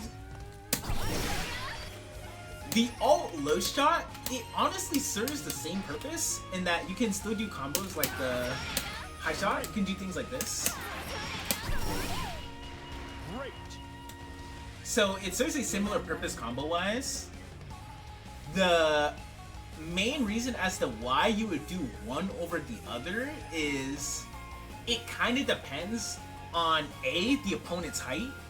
Like, say for example, you see how like Cat is dropping after the EX fireball here? If the opponent's too high up, right? I mean, if they're too low to the ground, this is gonna drop, right? But 2-1-4U may connect based on how low they are. So in terms of combos, generally speaking, the one that you use depends on the opponent's height when it comes to either doing 2-3-6U or 2-1-4U. But in neutral, they both serve very, very similar utility, which is really, really good. So her 2-2U is actually very interesting in that her ult butterfly, it tracks the opponent. Number one, the startup on this is really, really fast, by the way. The startup on her ult butterfly is really fast. Number two, it tracks onto you. But what's important to note though, the tracking is not that strong. So as you can see here, you see how I'm like dashing after I set the ult butterfly? But Cat is still able to avoid the tracking. I think this move is really nice, still despite this, to contain certain characters. Like when I'm playing Metera against Lance, or Six, or more aggressive, offense-driven characters, I really like using Alt Butterfly to give myself some breathing room. Because at the very least, it makes it so it's a bit easier for me to pin them down, and it gives them more of a threat they have to be concerned about. So on block, right? This explosion looks kind of underwhelming. So I need to turn on the frame data display to actually show you. It looks sick to me, but like, it may not seem like the coolest thing. Because it doesn't even look like it's plus, but it's actually plus 15. Which can be really good for Metera, because she can hop in and continue pressure, right? Or she can freely set up another zoning situation with 5H, etc., right? So that's what's really good about the Alt Butterfly. What's nice about this on hit, though, so it has two different hit states. So for starters, let's set Cat to jump. If this hits them while they're in the air, as you can see, they do this spin out that Metera can convert from. Like, in this airborne state, they're actually comboable. So she can convert from this scenario. What's important to note though is on ground hit, like even on normal hit, this even doesn't apply to counter hit, it crumbles them. Generally speaking, what Metera can get off of this crumbles is she can get a forward hop into JH. So the reward that she gets from this, if she manages to land a hit with this, is really high.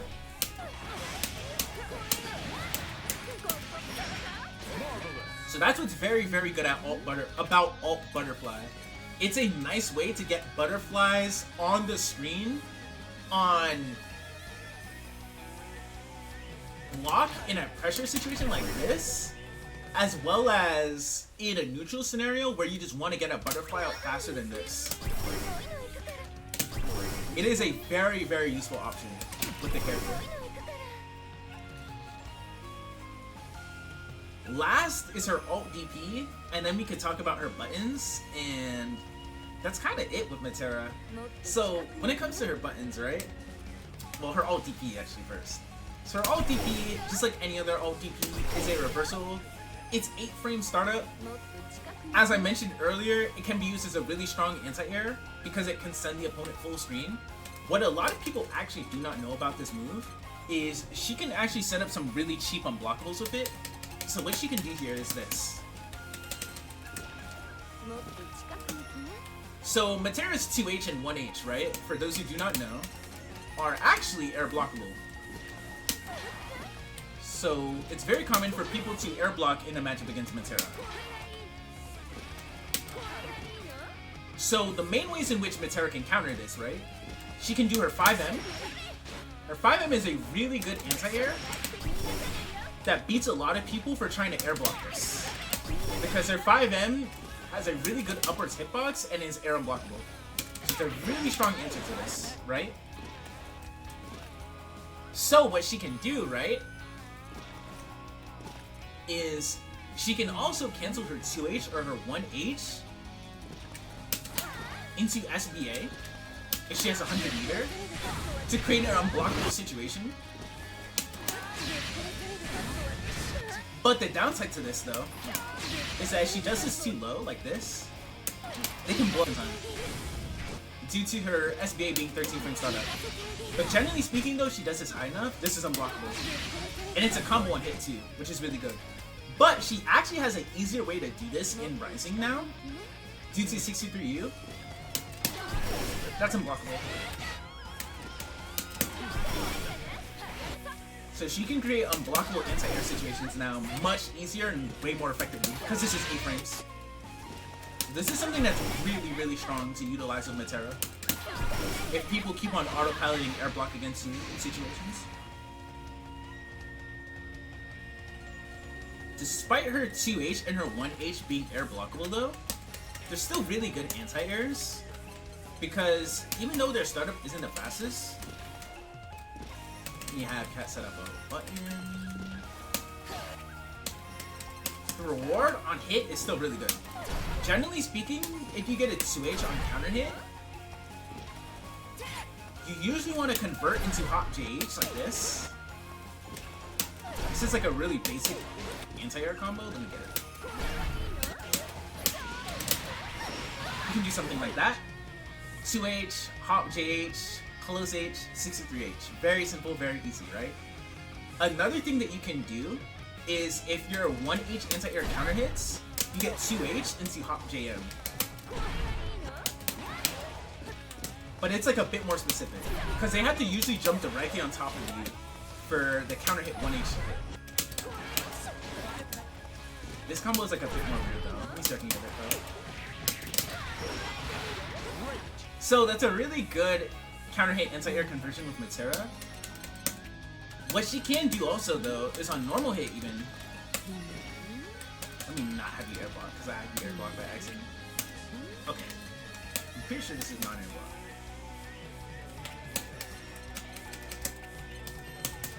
So theoretically here, if Cat were to not air block, right?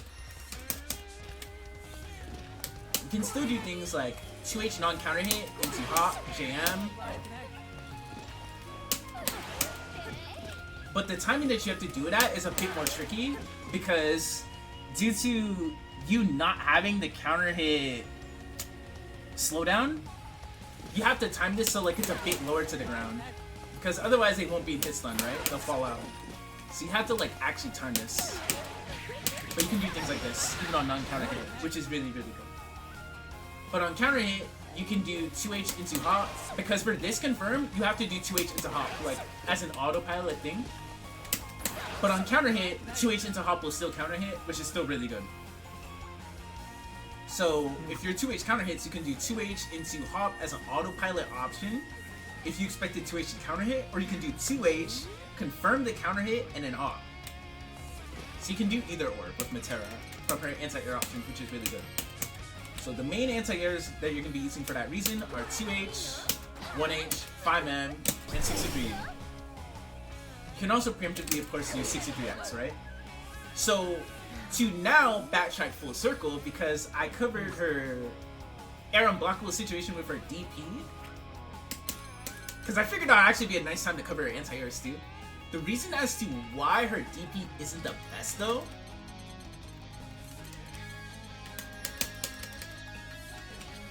Gran is a very, very good example of this. Her DP can actually be low profiled and the hitbox on it is not good. So it's not the best defensive option that Metera has, unfortunately, but her still having one is like pretty alright, right? As you can see,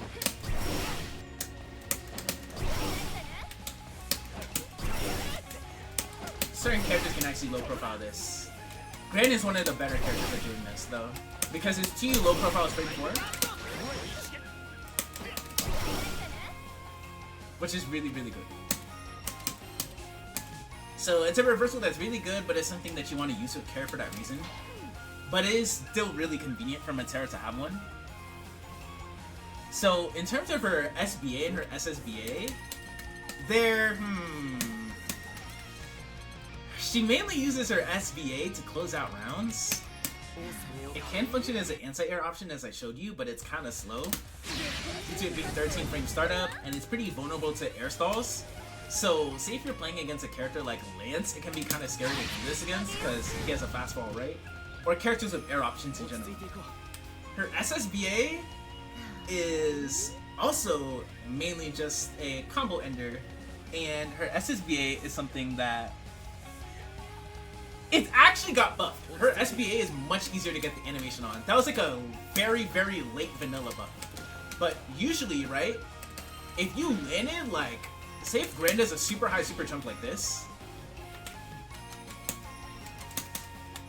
usually, if you did SBA, you would not get the full cinematic. But you see how I get it now? That was very, very, very late in vanilla slice when they did that. It basically always cinematics now, which is good because the cinematics do extra damage.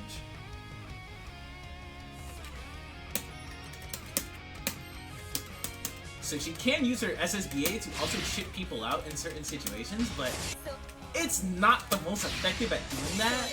You can use it as an anti-fireball tool, which in my opinion is its best usage of that.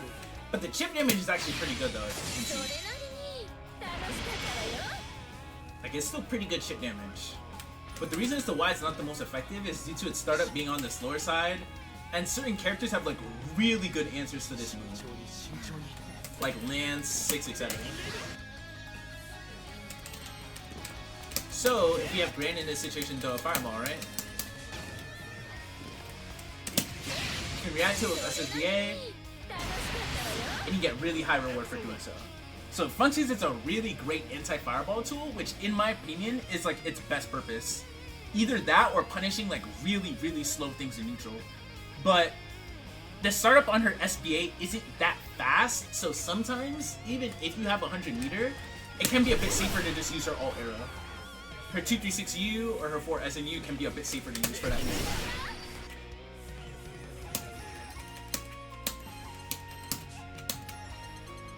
So very last things to note about Metera, her 5M and her 2M are her main mid-range pokes. They are things that you're going to be using to try to check the opponent's roll and their approach options. Her 5L, this button is amazing. 8 frames, plus 6 on hit, plus 2 on block, and hits low. This move is amazing. The reason as to why this move is really good is it enables Metera to be able to check and pressure opponents in neutral and in pressure with very low risk. If you think the opponent's going to advance at you, and you're not sure if they're gonna like run up and do nothing, right? Or run up and jump. Because say if they were to run up and jump, right? And I think they're gonna approach me, so I throw a fireball. Whoops! I eat dirt, right? But her 5L still enables her to anti-air. Or contest other things that the opponent's going to do. Which is why it's such a good move. On top of it reaching really far. So it's a really effective way for Metera to safely control her space. Alongside her 2M and her 5M. But her 2M is more something that you want to use for the extra reach on it in certain situations. Because if you are very confident your opponent's gonna say run in this situation, something that I personally like doing a lot with Metera, and Senpai does it a lot too, is you can enter a range where your 2M will check them and then buffer Raging Strike.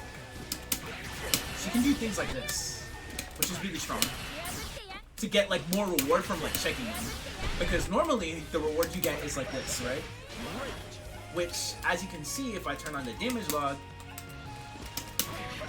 only 2.4k damage, which isn't that much relatively, right? Because Metera is a rather low damage character.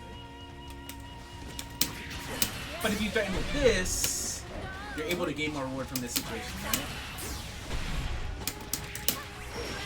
Now they're full screen, now I have butterflies up, now I'm more effectively controlling neutral, and I'm doing more damage in that situation, right?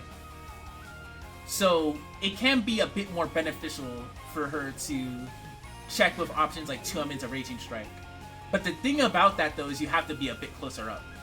So 2M is really great preemptively and reactively against rolls, because you'll beat the roll preemptively. If I think that they're gonna roll, I can just press this like this. I can just react to it and then check it like this. Her 5L also serves the same purposes.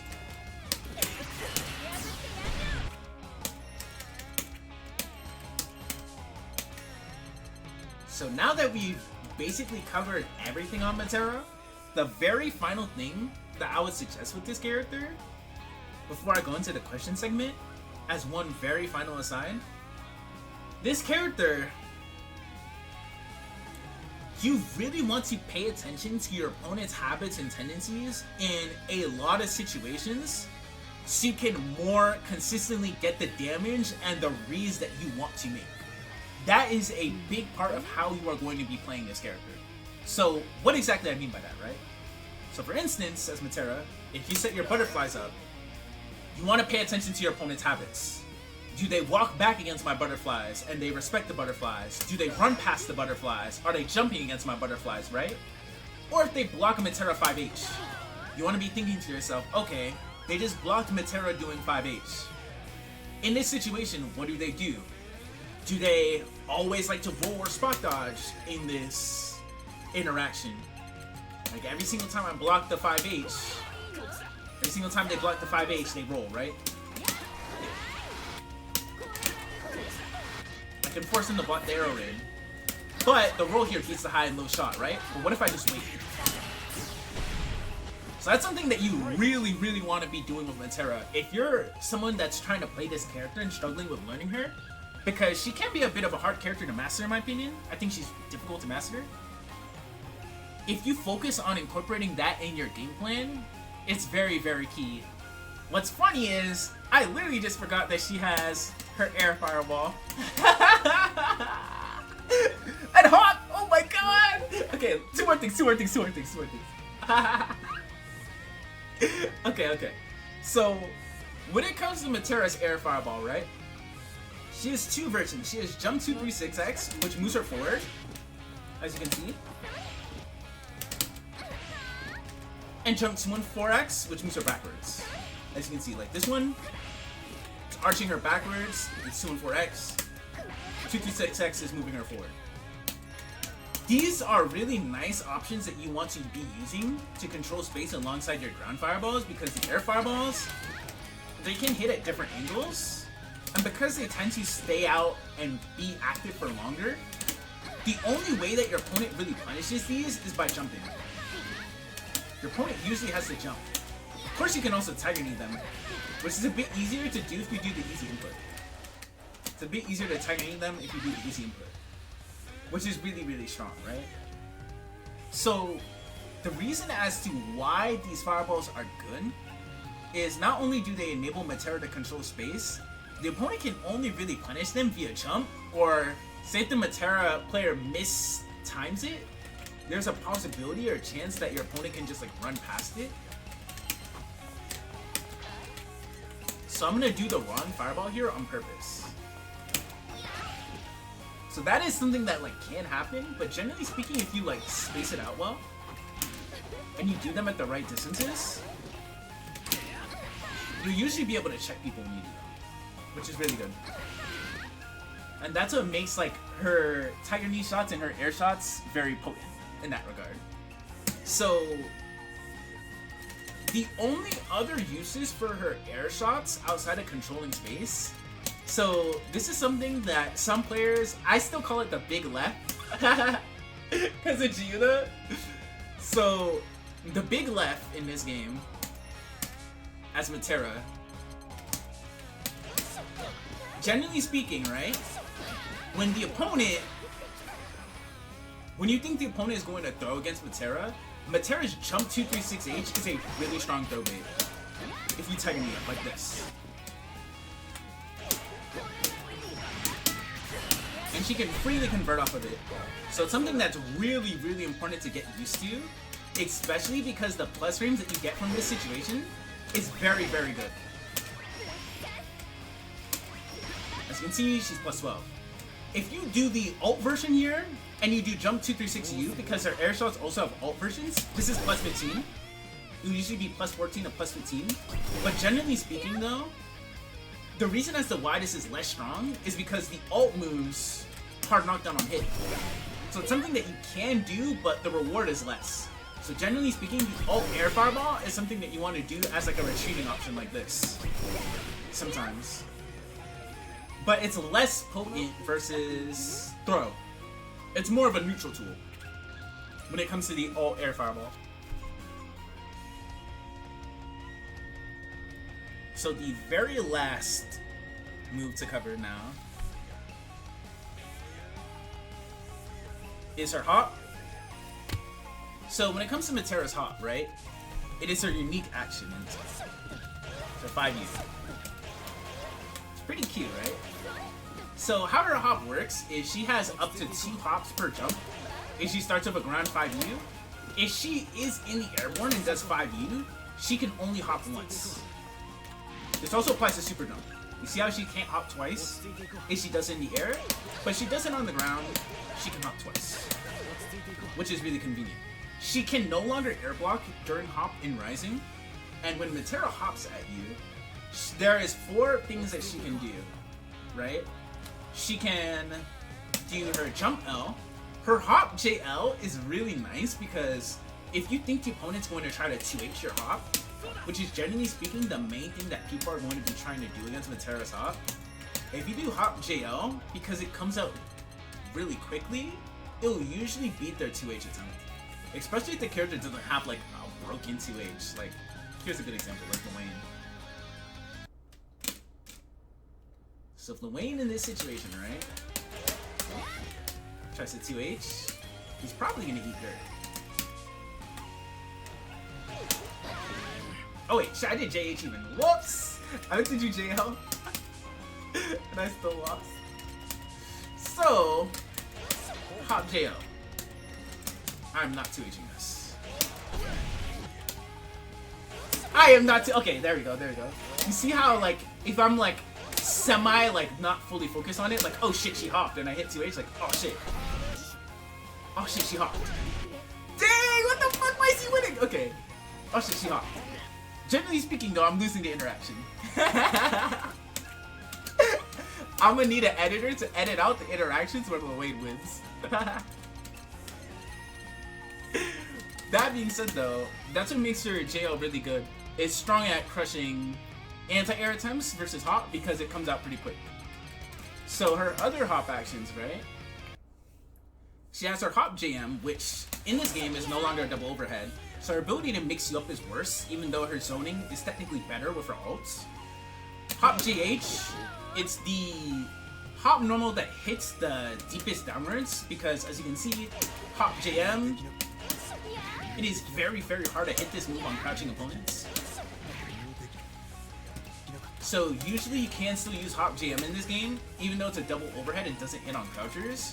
If you think your opponent's going to run at you, or if you think the opponent's going to try to roll past Metera, then it still can be useful for this. And of course, if she hits JU again, she does another hop. But her hop JH is like the main one that's strong downwards that she'll usually use to either A, finish combos, or B, just get better pressure on block if she's just fully certain that you're not going to anti-air her. Or she can do things like hop forward, hop back to like beat your 2H. There's so many things that Metera can do from hop in a lot of situations that can make it a bit tricky for opponents to anti-air her.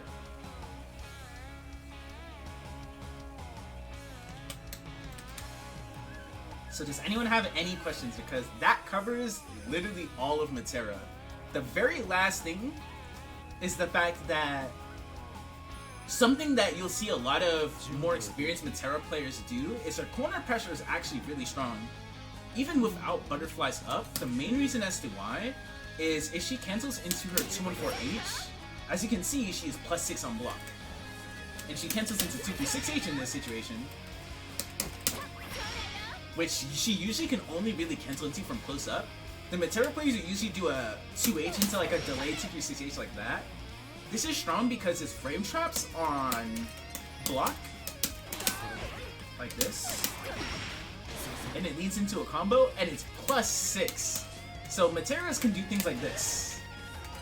Like if Metera gets you in the corner, she can like party on you and do shit like this.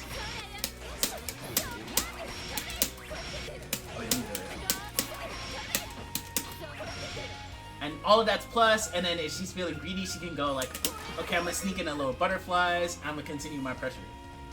So her ability to threaten with chip damage and put you in oppressive situations is a lot better in the corner.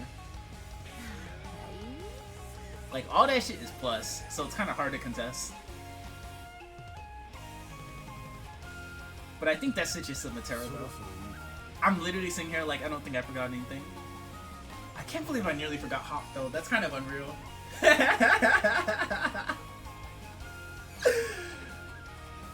Because to be fair, when I play Metera, I play her more like Senpai. I don't really hop a lot. I play her a lot like Senpai. That's the person who taught me Metera, yo. Shout out to Senpai.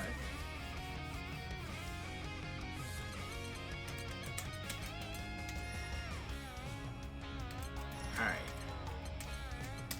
So now we have Ferry left. Now let's change the theme. What theme do I feel like listening to? Honestly, Ferry's theme is really good. We should listen to Ferry's song. Let's go. Okay.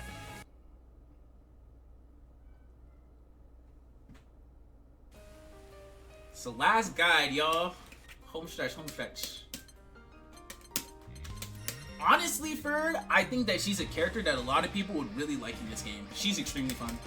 I had a huge amount of fun learning Ferry from Slash. Shout out to Slash GG, that's my GOAT. Shout out to the GOAT for real, for real. Okay. So, let's begin with Ferry. So, for many who know, Ferry is actually very similar to Dawson from the Street Fighter series, right? She's most akin to that character, right? Her and Uno, I would say. The main thing about Ferry in this game is she is very different to a point where I honestly would suggest her to a lot of players because I think that her overall playstyle is very appealing in this game. So for starters, why is Ferry sick in this game? The main adjustment that they made to Ferry is actually this. So if you look at the frame data display, if Ferry does 236L, right? This move used to have a notably slower startup. Her 236L is now 18 frames. The reason as to why this is really important is because it's 15 frames point blank, right? But effectively it's 18 frames at these ranges. The reason as to why this is important with Ferry is what they actually did with this character is they made it so from basically all of her mid-range normals, 5M, now combos into 236L on normal hit. 2M now combos into 236L on normal hit. 5H now combos into 236L on normal hit. And if it hits them from further out, you usually get this hit like that, but if you hit them close enough, you get the detonate. Which is generally what you want, because when you pull them in, for those who are coming to Ferry from vanilla, she lost access to her hard knockdowns from her non-ultimate moves, generally speaking. So when she does this pull, she can set up some funny little Oki situations with it, but generally speaking, it's not as useful as like actually just letting the detonate rock like this and just resetting to neutral and getting a GG out. This is usually the most effective thing that Ferry wants to do in this situation. Something like this, right? Now, I showed you the fact that these buttons combo to 236L, right? But what I'm gonna show you next is gonna blow your mind. I promise you. What if I told you you can hit confirm this? Watch.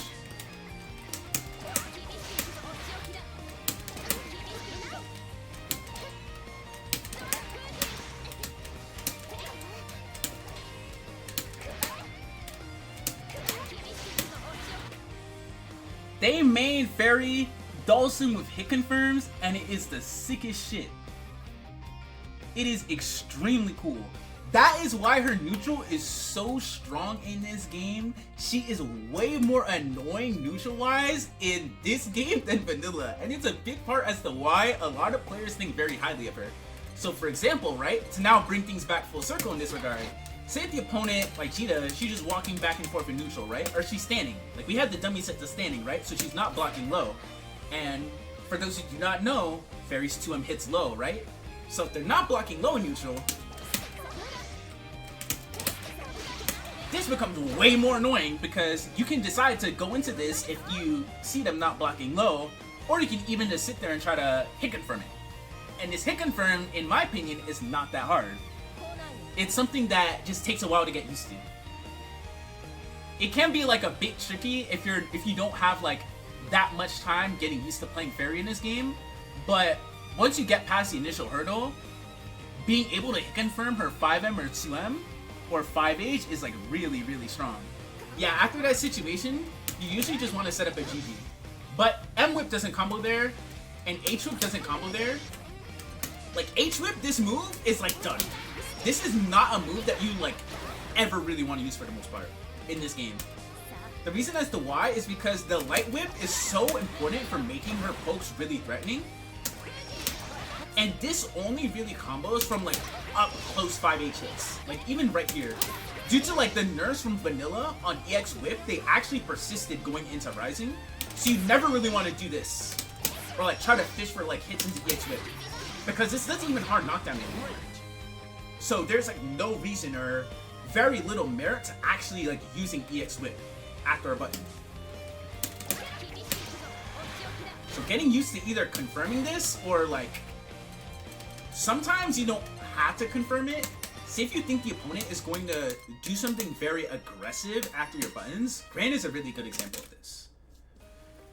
So for example, right, a lot of Ferry's buttons, for those who do not know, are very minus on block. So her 2M, for example, is minus 11, and her 5M is minus 12. Oh wait, it's minus 8. Yeah, I'm thinking about a different normal. Her 5M is minus 8 on block. It's minus 10 at its tip, I believe. Oh yeah, it's minus 8 at its tip, minus 10 otherwise. That's what it is, yeah. Okay, so generally speaking, right, Ferry's buttons are really minus on block, right? So for that reason, right, if Ferry's just doing button hits and nothing like this, right, your opponent can like move or do something to beat you committing to a button, right? So for example, I'm gonna do Ferry 2M on block into 2M. But what if Gran does a boot here? Let's set Gran to do 18. You see how the boot beats me here? Because I'm really minus after my button. I'm minus 10. So I'm getting counter hit out of my second 2M. Now, if I think that Gran is going to commit to something here, what I can do... You see how, like, the whip there grabs Gran out of the boot? The main way that the opponent can try to counter this, what they can try to do, is they can try to crossover, which is roll.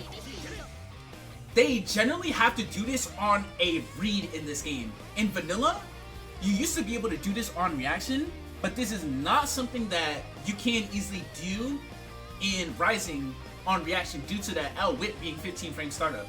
So you actually kind of have to guess whether or not you think that Ferry is going to do the toss after the button or not, right? You can also spot dodge here too, right? And if you spot dodge, she's still minus 10, and you're able to close the gap on her in this situation. That's the thing about this move too, is when Ferry does 236L and it's blocked, she's minus 10.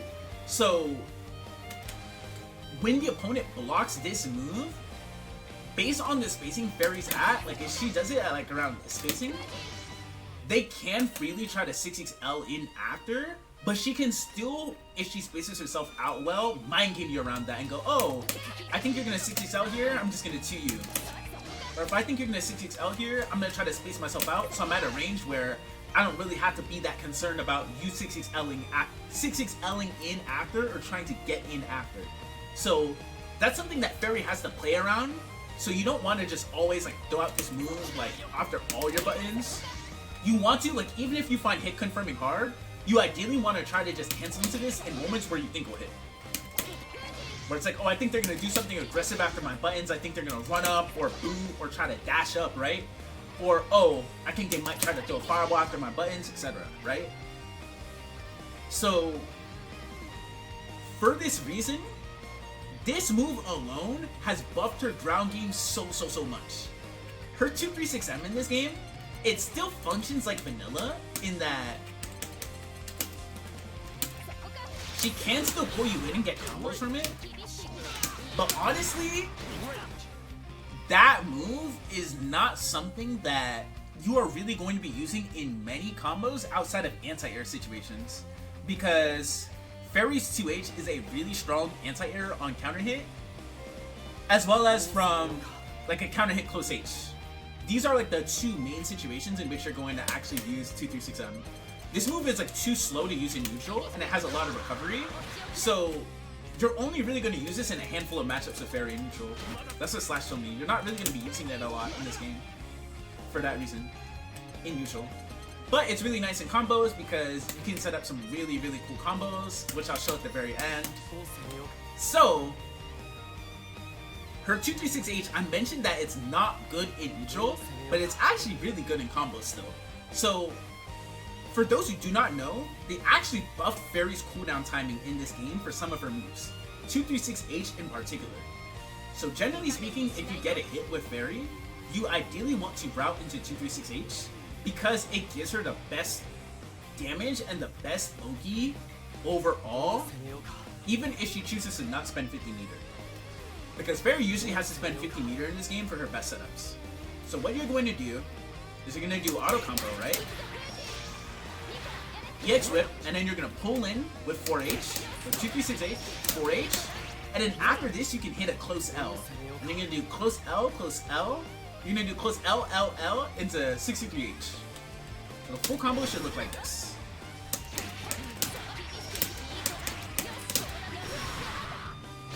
This EXDP is nice in this situation because you get a soft knockdown, and the knockdown pushes the opponent pretty far back to Ferry.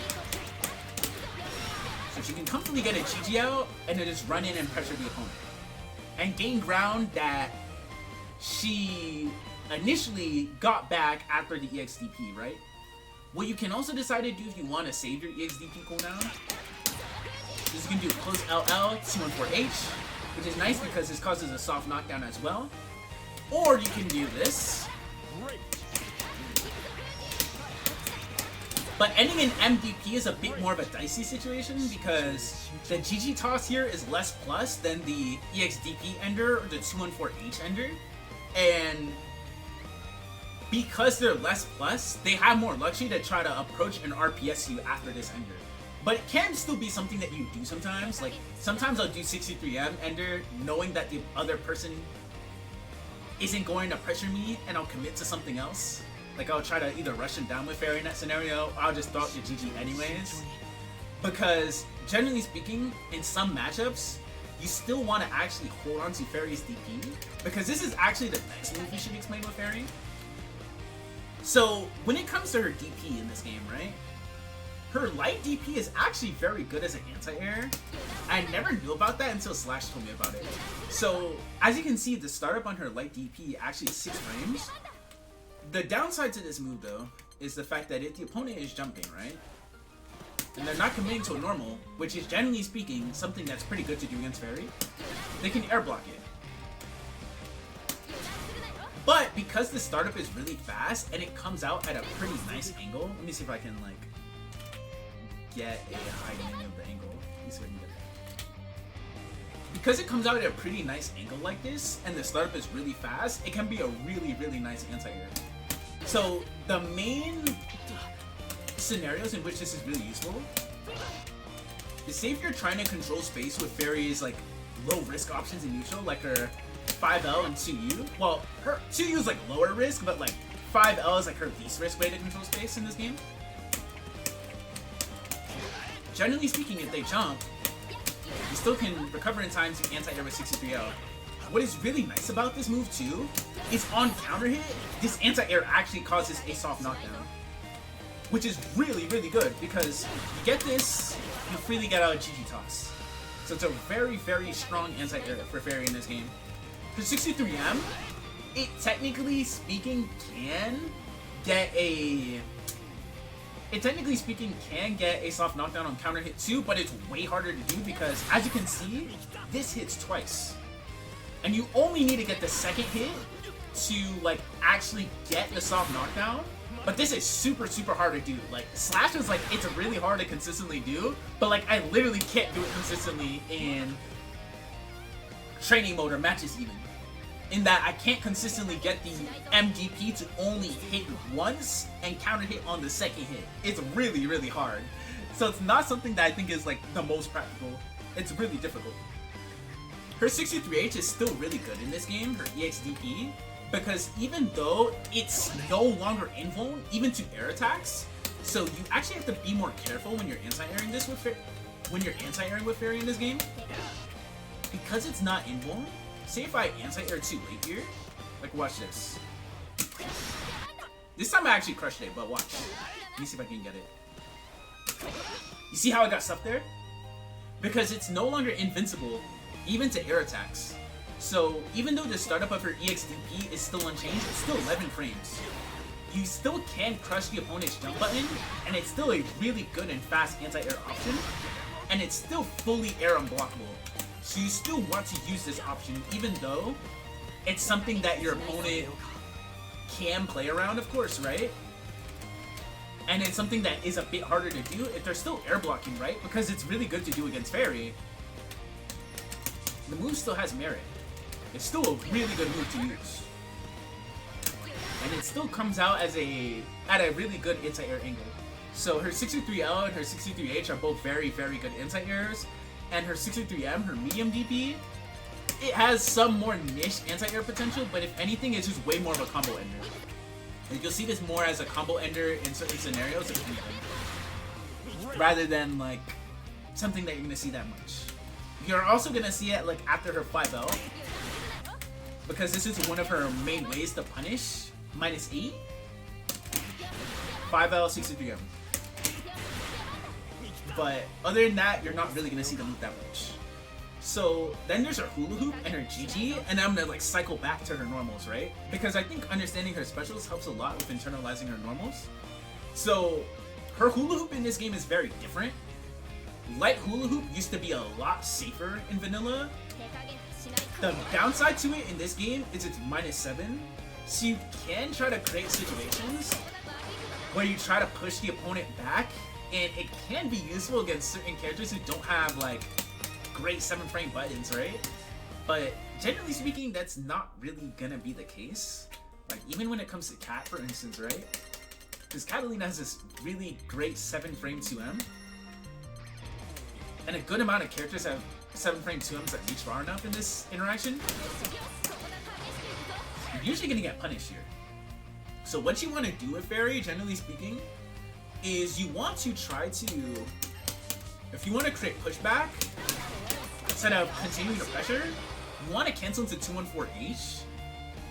16 frames, -3 on block. This move is still really good because it still serves as her main corner combo starter. As you can see, it still wall bounces in the corner, which is very good. But what's nice about this cooldown too, like you're like, oh, I don't want to spend like an EX move to just be safe, right, and push them back. But it's perfectly fine because A, not only is the pushback really good, look at how fast this cooldown regens. She gets it back in like 7 seconds. So if she does this cooldown, it's like push you back, like do not care. Like you should not care as Ferry. If you're doing this in offense to try to push the opponent back, or in a neutral situation, like if you do like far 5L into 214H, if you're on defense and you're trying to like get away from the opponent, create some space, this is perfectly fine to spend. What you have to be careful about though is, as you can see, that one was -12, but that's a more niche interaction where you may not get all the hits from the 214H. But usually speaking though, you'll generally get all the hits. It's something that you have to like space out a bit. Especially if you're doing it at a spacing like this, you'll usually be safe. Even if you don't get all the hits and you're like -6 instead of like -3, you'll still be safe because there's hella pushback, right? So that is what's really good about Ferry 214H in this game. So you don't really want to use 214L for anything really for that reason. 214M has some use cases still, but this move is just way more niche. Like, it's something that you can do in certain specific scenarios based off of certain things your opponent will do on defense, but it's honestly a bit more advanced and niche. I think the best way to describe her 214M2 is it's not something that you're going to use a lot in the first place, is because this move actually creates a nodal gap. So you can actually interrupt Ferry out of 214M. So it's not something that Ferry players will use a lot for that reason. It's just not the best move. But 214H is still godlike, which is nice. That move is still really, really good. Now we have everyone's favorite move, GG! Okay, so GG is a bit of an interesting move to explain. So Ferry can throw 3 versions of GG attack. She has 2-2L, light GG, travels at this angle, medium GG travels at this angle, it travels much further, and heavy GG, what the EX GG does is it runs forward until it reaches the opponent, and it'll detonate. So Ferry can actually hold a button, believe it or not, to delay the GG detonation. You do not have to hold L, M, or H after you do the GG. You can choose to do so, like this. So this is a normal GG detonation without the hold, just so you have the actual visual reference for what it looks like, right? As you see, it detonated pretty quickly, but this time I'm gonna hold it. This time I'm holding it with L. You see how it's slightly delayed, right? But what you can actually do as a shortcut is if you have the skill button mapped, the S button, you can actually do the GG strength and then hold S. And it'll hold your GG for you. See? Pretty cool. This even works with EXGG too. And holding GG is nice because it's pretty valuable in pressure situations and setups, because it can allow you to go for more delayed mix-ups, which can be a bit harder for your opponent to deal with because your mix-ups won't always hit at the same timing, right? But what you can also do with held GG is, it's nice and neutral if you manage to get a GG out, is because the opponent, they'll usually back away from the GG, or they may try to do something against the GG. Like, say if I throw a shallow GG, right?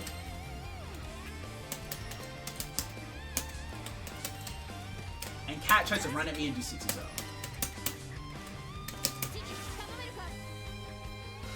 Wait, what? Cat! What are you doing?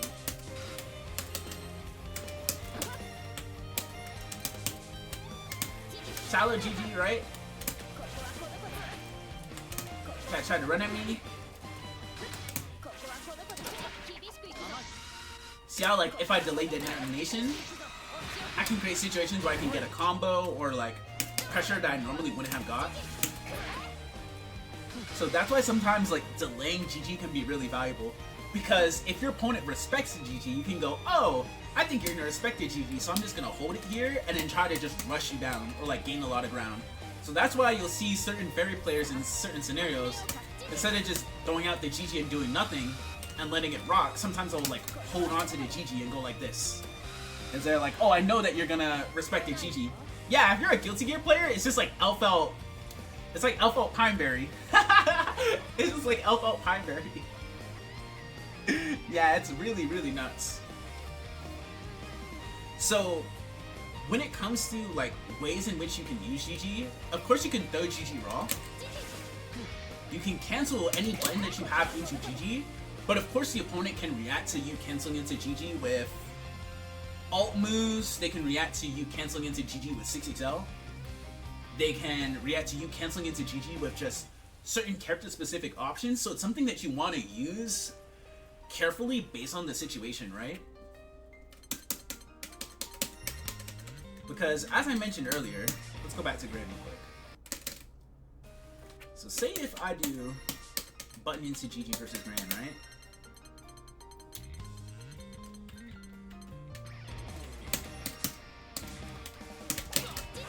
Grand can punish it with boot, right? He can either preemptively do it after my button, reading I'm gonna do the GG, or he can react, right? But what I can decide to do with Ferry is I can do a button and hit nothing. That's like the scary part about like Ferry's neutral. She doesn't have to cancel into GG or whip. She can press nothing. So I can go, alright, I think that you're gonna try to punish me for canceling into GG, so I'm gonna press nothing, right? And if they're looking for the GG, they're like, oh, I'm just waiting for the Ferry to GG, so when I see the GG, I just boot. Like when I see them GG, I just boot. Right? If they're trying to play that game with you, what makes Ferry so scary is you can just sit there and go, I'm not gonna do it. Have fun. She can just hit her buttons and take her time. So that's kind of the mindset that you want to have with Ferry. The main three things that people are going to be dealing with in neutral are your buttons, your GG, and your whip. So those are the three main things that you're going to be really focusing on, seeing how your opponent effectively plays around and how your opponent thinks about contesting with the character. So it's a really, really important part of just playing the character well. Especially because you don't have to do button into GG. You can do GG raw. And it's kind of hard to react to them doing it in different ways, right? So that's something that you really have to be mindful of as a Ferry player. So now that I covered basically all of her specials, I want to cycle back to her buttons and her anti-airs and then her ults. Because I think that's like the best way to describe the character going forward. So when it comes to Ferry's buttons, right? The main neutral poke that you are going to want to be using is 5M. This button is the god button. This button, it mows the lawn, cleans your crops, helps out with the dishes, handles your taxes. This button does everything. As I covered earlier, right, you can hit confirm the button into 2260. Or if you think the button's hit is going to hit based on the situation, right, you can cancel into 2260. What is really good about her 5M, this button is her second furthest reaching button besides her 5H, and it carries moderate reward with decent-ish risk. It doesn't put you at that much risk for a variety of reasons. So for starters, here's actually a good example of this, yeah. So for starters, right, when it comes to Ferry's buttons, some of her buttons have more recovery than others, which makes some of them a bit more susceptible and vulnerable to jumps, based on the timing that you use the button from, and the range that you use the button from. In the case of 5M, really good because it's 34 total frames. So as you can see, right? Grand jumped, but I still recovered in time to be able to block. That's what's really, really good about her 5M. Sometimes, based on when your opponent jumps, you'll be able to block still, which makes this button have more safety. But in this scenario, right? What if I hit 2M? Let's try to time it. You see, I got bodied. If I hit 5M, I'm safe. I got bodied.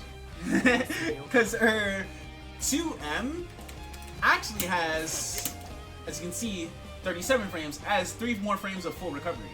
So it's 3 to 4 more frames of recovery, and the hitbox on her 2M is lower to the ground, so it's less likely to check the opponent running in certain situations. While her 5M can sometimes like catch the opponent like mid-jump.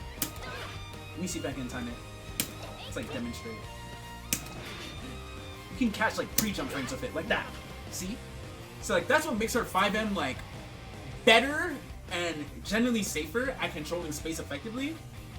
So you want to err really hard towards using 5M as the main neutral poke that you want to use when you're trying to control space from further out at ranges where you're comfortable with taking that risk. Especially because when it comes to her 5M even, if you threaten with it at the tip of this spacing, like at the tip of 5M spacing, it's kind of hard to even jump at this spacing against Ferry. Why? Because they have to walk forward into jump range. So, generally speaking, if they're going to jump here, they have to walk forward or dash forward to jump, or if they super jump, it might not even reach. So if you press 5M at this tip range like this, you're going to be safer against jump, generally speaking, right? So that's what makes it a very, very good button. In terms of her 2M and when you would want to use it, so as I mentioned earlier, 5M and 2M can be vulnerable to jumps based on when you commit to the button and when the opponent jumps, right? Her 2M is really nice because it hits low. And this move is so much better in this game because this comboing into 236L on normal hit is turbo annoying for your opponent. If the opponent is walking back and forth, so like these are the use cases for 2M that slash show me mainly. If the opponent's walking back and forth in neutral, like this, versus Ferry, right? 2M is really annoying here because it hits low. So it forces them to want to down back and have to sit still against Ferry, which can be kind of hard to do, right? So it becomes a move that's more uncomfortable for your opponent to deal with in a good amount of scenarios, right? Granted, as I mentioned before, it can be more vulnerable to jumps. Also, based on the spacing, it is really effective against opponents who are trying to rush you down, as in if they're trying to run at you. Her 2M is likely to check them, but her 5M can too, based on the spacing and range that you're at, which is what makes 5M really good at this as well as the fact that her 2M is very good against roll or 6G. So when it comes to her 5M, actually, something that you can do against this move, if you think Ferry's gonna throw out this move, you can roll it. Same with her 5H, right? But what's important to know about rolling this move is how plus or minus the opponent is when they roll Ferry 5M is usually based on the timing as to which they do the roll. To make this as easy for you as possible, generally speaking, you will be slightly minus if they roll your 5M. Usually you won't get punished for it, you'll usually just be like -3. So you usually be slightly minus when this happens. As you can see, I was plus there because Gran, like, he rolled my button late. But as you can see here, I'm slightly minus. You usually be slightly minus, so you don't have to be that concerned about roll. When it comes to roll countering your 5M, it is something that can happen though. But, as you can see, 2M will counter hit the roll. And what you can even do if you're really looking for the counter hit is not only can you 2M preemptively against their roll, like this, and you think that they're going to commit to it, you can react to the roll too. And 2M combos into 2-3-6-8 on counter hit, so you can do things like this. Wait for the roll, react.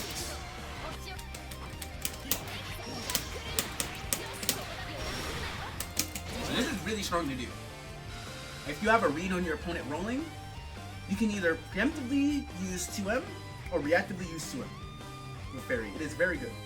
Another thing that you can do in this scenario too, her far L is the other button that we want to cover.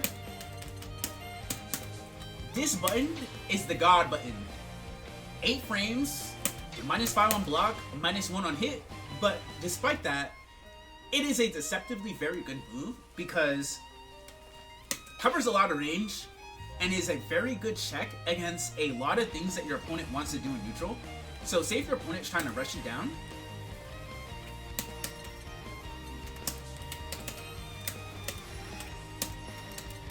the lowest risk way for her to check approaches is her 5L. Because the range on this is super, super good and it doesn't have that much recovery. So if they decide to jump at us instead, because like, oh, say if we think that they're gonna run at us, right? But they can always run up and jump. And if like I hit 5H because I'm like, oh, I think they're gonna run at me, I can get punished, right? Like that. But 5L, I can still anti-air with 63L. Or 63H. Or even 63U based on my timing, right? Or even like 2H. Based on like the jump in and the angle that they jumped in from, the timing, etc., right? So that's what makes this move really effective at H Dog. The fact that it enables her to safely check opponents and safely control space while not putting her at risk of being jumped in on.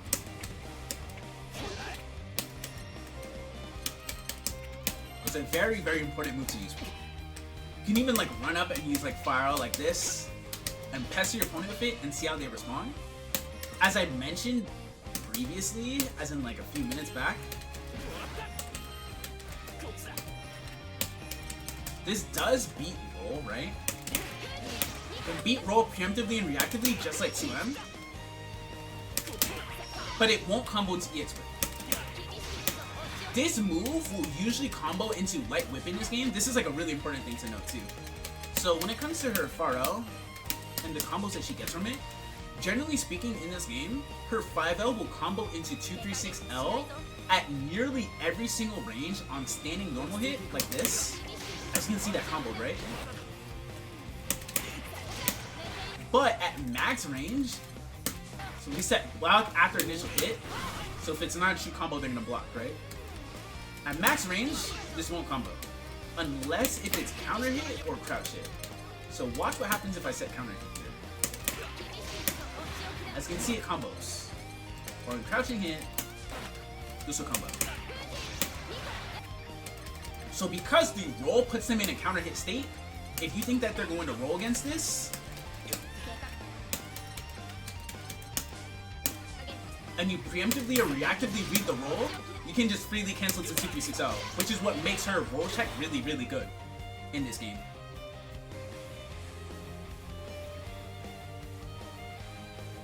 The only other neutral moves to cover with Ferry are 5H, 2U, and Dive Kick, which are all very worthwhile to explain. So when it comes to her 5H, in all honesty, you only really want to use this move at this range. I fully agree with Slash in that you only really want to use it at its very tip range. Say if your opponent is playing a character like Siegfried, right? Let's actually grab Siegfried out real fast. Say if your opponent is playing a character like Siegfried, they're playing a character who has a really strong full screen option, they're trying to win neutral, they're like, oh, I want to get on my fireball, right?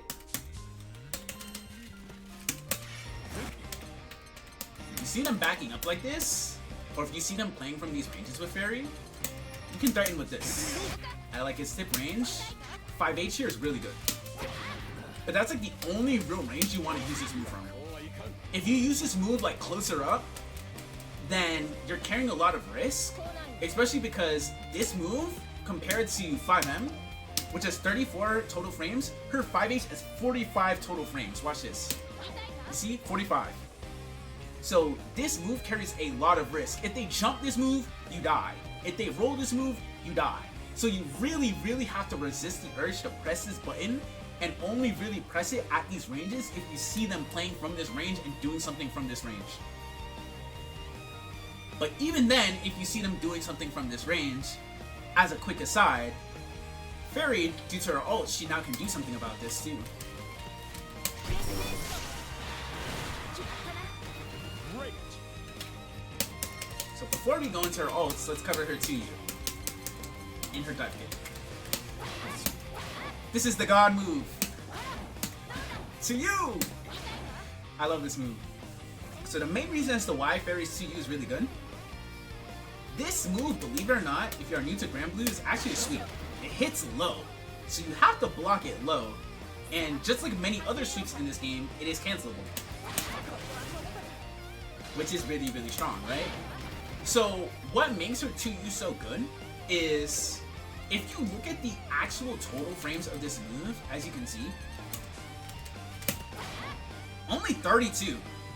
That's less total frames than her 5M and her 2M.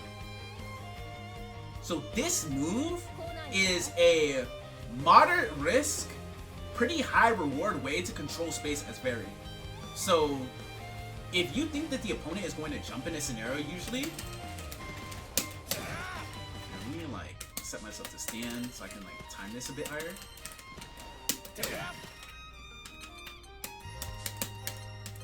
So in this scenario, right, if you believe that the opponent's going to jump at you, sometimes when you 2U, you still may have time to anti-air them. It's a bit harder in this game because they nerfed her EXTP invuln, so you usually have to spend like ult movement, which even then isn't like half bad for Ferry. But this move is still like really, really, really cracked. For this reason, you can aggressively use this move in neutral against a lot of opponents in scenarios where you think that they're playing more passively or timid against Ferry, like they're just sitting there down backing, or if you know that they won't contest you. Because she's -8 in this situation, and due to the pushback, it can be kind of hard for certain characters to challenge. So sometimes you'll see like really strong Ferry players do this even. They'll be like, they'll do things like, for that reason. Because the spacing is really ambiguous for your opponent to challenge her at that spot. It's a very, very important move to utilize well with the character. It's super, super OD. So the very last move to cover with this character is her dive kick. So I actually wanted to cover this move before I go into her ults, but as a very, very fast aside, this move is honestly the main way that she's going to try to transition from neutral to offense in a fair amount of scenarios, outside of trying to aggressively use her buttons and GG to try to push people to the corner, right? The reason why I say this is because, so every character for the most part has a pretty good 6XL, right? Ferry sucks. Hers is seriously bad. The character is strong, but her 6XL is not good. There's a huge multitude of reasons as to why it's not good, but the easiest way to explain it is, so 6XLs, generally speaking, they are +2 on block, right? But usually, Ferry's going to be at a range where when she 6XLs, she's going to get her far out, which is 8 frames. So it's kind of hard for her to like get pressure from her 6XL, if anything. That in and of itself, she has an 8 frame far L instead of a 6 frame far L like a lot of characters, right? That in and of itself is probably just enough to be like, huh, you know, this probably doesn't seem like that good, right? That's not to say that you should never use her 6XL, because it can be pretty good, especially if you hit it deep, because you can get 6XL into close M, which is nice because she has a 7 frame close M with really good proxy. So you get like a better situation if the 6XL hits deeper. But generally speaking though, I wanted to get that out the way because her dive kick is a very important move to utilize. And The 6XL is something that can be nice to use still occasionally despite this, because dive kick can have a fair amount of recovery. So when it comes to her dive kick, right, she can do it in 3 directions. She can do jump 4U, jump 5U, and jump 6U. Generally speaking, the main versions that you're going to be doing are jump 5U and jump 6U. Usually in neutral, if you space yourself out well, you're going to do jump 6U like this. Usually if the dive kick hits twice at around their waist, you'll be really plus. Jump 6U honestly is like one that's like a bit more awkward to like time and get used to. But the easiest one in my opinion is jump 5U. This move is like very, very trivial to make plus. It will always usually be +2. See +2. +2. -1 there. Oh, I think I did that one like too high. But usually if you don't do it high enough and it hits twice like this, she'll be plus. And she'll be in her close H range. So sometimes you'll see Ferry players even do things like this. +2, +2, and then they'll go like, I'm plus again. That's +5, right? So like jump 5U, if anything, is like the one I would suggest getting most comfortable with spacing wise. Because you don't have to even be point blank. You could be at like this range and do it. So just getting used to the frame advantage on her dive kicks is really, really important. Because they enable her to be plus, and even though she's not in throw range after, sometimes she'll like usually not be in throw range, she can still threaten with her close H. Which is like one of the best things about the character offensively. She has a 9-frame close H that's +3 on block and has ridiculous proc speed. So if she does close H into close H, oh, frame trap. Like see Siegfried hits a button here. Boom, boom. And the reward she gets from counter hit close H is actually quite high. So that's very important to note when it comes to Ferry's ability to transition from neutral to offense. It helps a lot to get comfortable with utilizing dive kick. But the main downside to dive kick and why it's important to utilize it with care, it has a lot of recovery. So say if you anticipate the Ferry player committing to the dive kick, they don't even just have to anti-air the dive kick, but say if you anticipate them actually committing to it, you can do things like this. Like, oh, I think this Ferry player is just gonna dive kick at me.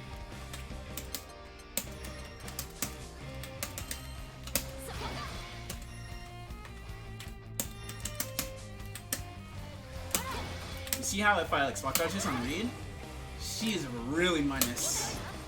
She's -9. She has a lot of landing recovery here, so it's something that you really have to use carefully with Ferry. Because your opponent can like spot dodge it, they can anti-air it, and if you're just not there when they dive kick like this, like if you end up walking back even, she has a lot of recovery. You saw I can even punish that with 5H, and her 5H is 14 frame startup, so like, it's really, really minus on width. But it's a godlike move on block, so it's very, very important to get used to a Ferry. It's really, really strong. Especially because her dive kick actually can lead into combos. Generally speaking, it'll lead into combos on crouch hit the easiest. Let me just swap to Belial. I didn't want to confuse people with the double Ferry. So say on crouch hit here, right? You see how I'm +7? Generally speaking, for close enough, you can get a close L after. Which is really, really good. So usually lean into combos on crouch hit or on counter hit. Which is very, very strong. So it's a really great way for her to like, say, beat low pokes for that reason, because they're going to be crouching, right? It's a way for her to try to transition from neutral to offense. It's a way for her to continue pressure. It's a very multifaceted move. So the very last thing to cover with Ferry is her ults. This character's ults are secretly extremely cheap. They're secretly very, very, very good. So her ultimates are strong for a multitude of reasons. So when it comes to her 236U, right? Let's actually start there. Her ultimate guess met. This move, so First thing I want you to pay attention to, look at Belial's life bar when he blocks this move. Look at this shit.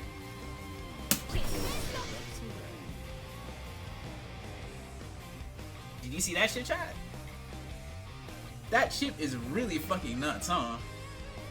It's really wild. So, her ultimate get spent is a very strong way to punish a lot of fireballs in neutral. You see your opponent committing to a fireball in neutral. You use ultimate get spent to punish it, and it grants Ferry a hard knockdown, which is nice. Usually she can just dash up and throw a GG and freely gain ground, which is very nice for her as a character because just being able to claim space and gain space is just very effective. Generally speaking, that's the main usage of it that you're going to see in neutral to punish like commitments that your opponent makes. Say if they commit to a fireball, very risky advancing move, etc., right? Outside of that, it's very useful in combos in the corner because it's one of the main ways now that Ferry actually gets OP. So what you're gonna do is you're gonna do this. 236H pull. 236U. And that grants Ferry a really great Oki situation in the corner. So it's a very valuable combo ender for her in the corner because it gives her really strong Oki and set play that is very valuable. Because at that spacing, that GG hits meaty, and there's so many mix-up options that she has in that situation that's hard for the opponent to deal with. So that's the only real other usage of it that you're mainly going to see. So when it comes to Ferry's 2-2U, this move is like interesting because it seems underwhelming, but it's actually kind of fucked up. This is her 2-2U. This is ultimate GG. So what it does, right? GG runs forward to wherever they are and immediately detonates. This is strong because the ultimate GG has really fast startup. So Ferry can use this move in neutral to not only try to create a scenario where she can transition from neutral to offense, but say she's on defense, she can do like a 2U into alt GG and then just run up and be able to gain pressure and momentum from this. What's important to note though, there is not enough block stun and recovery for her to actually be able to enforce a high-low mix-up after the ultimate GG. So it's not like ultimate GG, well, it's not like EX GG where she can get a high-low, or normal GG where she can get a high-low based off of the setup and the situation, right? It's not like that. But it's still a very effective way for Ferry to create scenarios where she can gain pressure or momentum, and she can also use it to contest a lot of things that the opponent is doing in neutral. Because if the GG manages to detonate, it'll still stay out. What's a really good example of this? Maybe Belial. Like, even if Ferry gets hit and the GG detonates, it'll still come out. I think I can create something like this. Watch this. So I can get it. Bit too early. Got it. Oh, so close, so close. Wait. Hold on, chat. We're so close. Hey, you see it? Wait. I'm doing it too far now.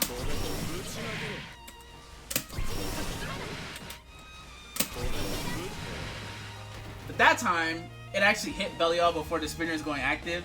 But generally speaking, the thing I'm trying to show here is that if Ferry gets hit, believe it or not, and the ultimate GG is already detonating, it'll still persist.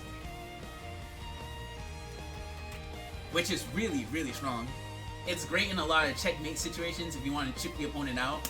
Sometimes if I'm trying to be a sweat and I want to finish out a round, I'll do things like this. And I just run up to them and then just enforce a strike throw situation. especially if they have a low enough health threshold for chip to be a factor, it can be very useful. So for that reason, it is a very good ultimate skill. So Ferry's ultimate DP, 8 frame startup just like any other ultimate DP, causes hard knockdown, really great anti-air because it still has invuln, unlike Ferry's EX DP anymore. So it is her main reversal. Unfortunately, this character does not have a meterless reversal. She has to spend 50 meter to say no. So, if she is trying to say nope, I do not want to deal with this pressure.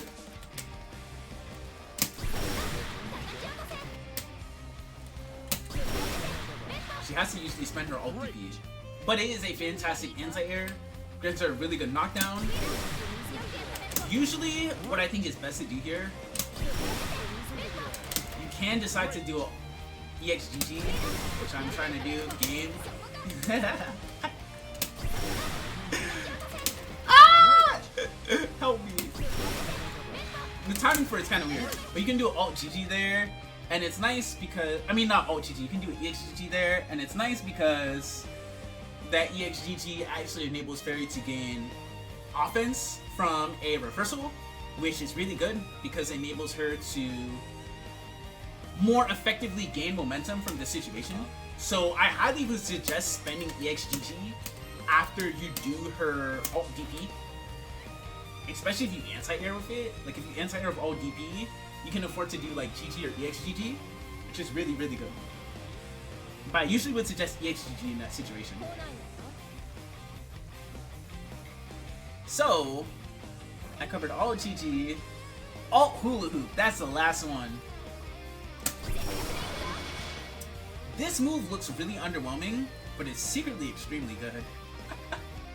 It's probably her best ultimate. And at first, when Slash told me that, I was pretty perplexed, but as I explain it, you'll understand why. So, her ultimate hula hoop, right? This move is really strong in a wide variety of things. For starters, as you can see here, it's -3 on block, but pay attention to something. You saw how that vacuumed belly all in, right? It pulled him in. Watch it one more time. You see, it actually vacuums the opponent in, right? So, you would think this only applies to the opponent being in the ground, right? But watch this.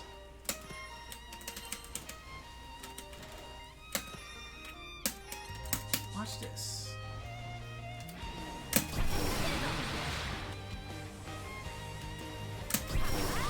See how that vacuums him in the air? It vacuums him in the air. So it's an incredible anti-air against a lot of the cast. The reason as to why is it's also air unblockable. So if they try to empty jump versus Ferry, like, oh, I'm cute, I'm trying to jump to beat the 2H, or I'm trying to jump to, like, avoid certain things that she's doing, well, unfortunate. She can just be like, well, it's air unblockable and it vortexes you in, which is really as strong as it sounds. She can get really good Oki from it and really great reward from it. It is also an amazing punish starter. If you block a TP or something that they did, and you start with this, they are going to eat hella damage. It is an extremely, extremely strong ultimate skill for that reason. Something that is a bit more niche with this, well, I'm going to say more niche, but it's more player preference that you'll see certain players do.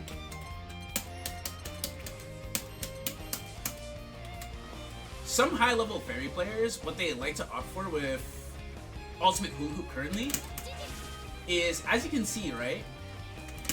If I throw a medium GG right here, let's actually put myself right here. Let's put Belly right here. So if I throw a medium GG right here, right? Actually, he's point blank.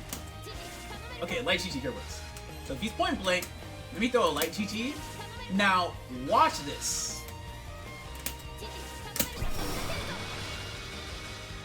You see?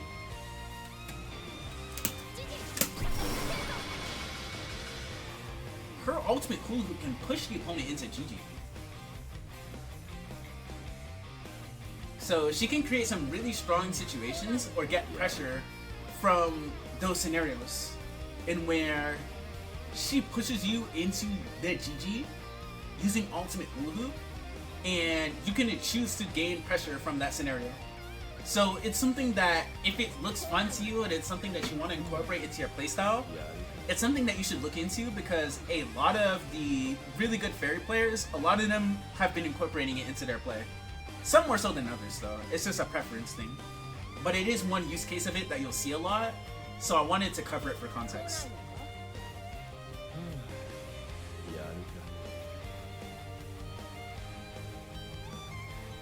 Oh my gosh! Hi Slash, what's up? Do MGG toss from round start and walk forward slightly, then 2-1 for you. Yeah, like that. That's kinda cheap.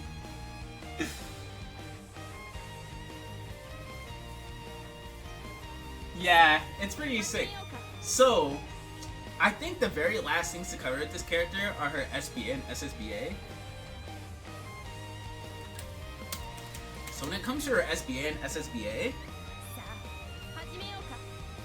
Ball Super is still really strong, and in my opinion is her best SBA by far. The reason as to why is her Ball SBA actually grants her 1 bravery, which is nice because in general with Ferry it can be kind of hard defending with her, so sometimes you have to use Brave Cancel, albeit you have to do it responsibly, right?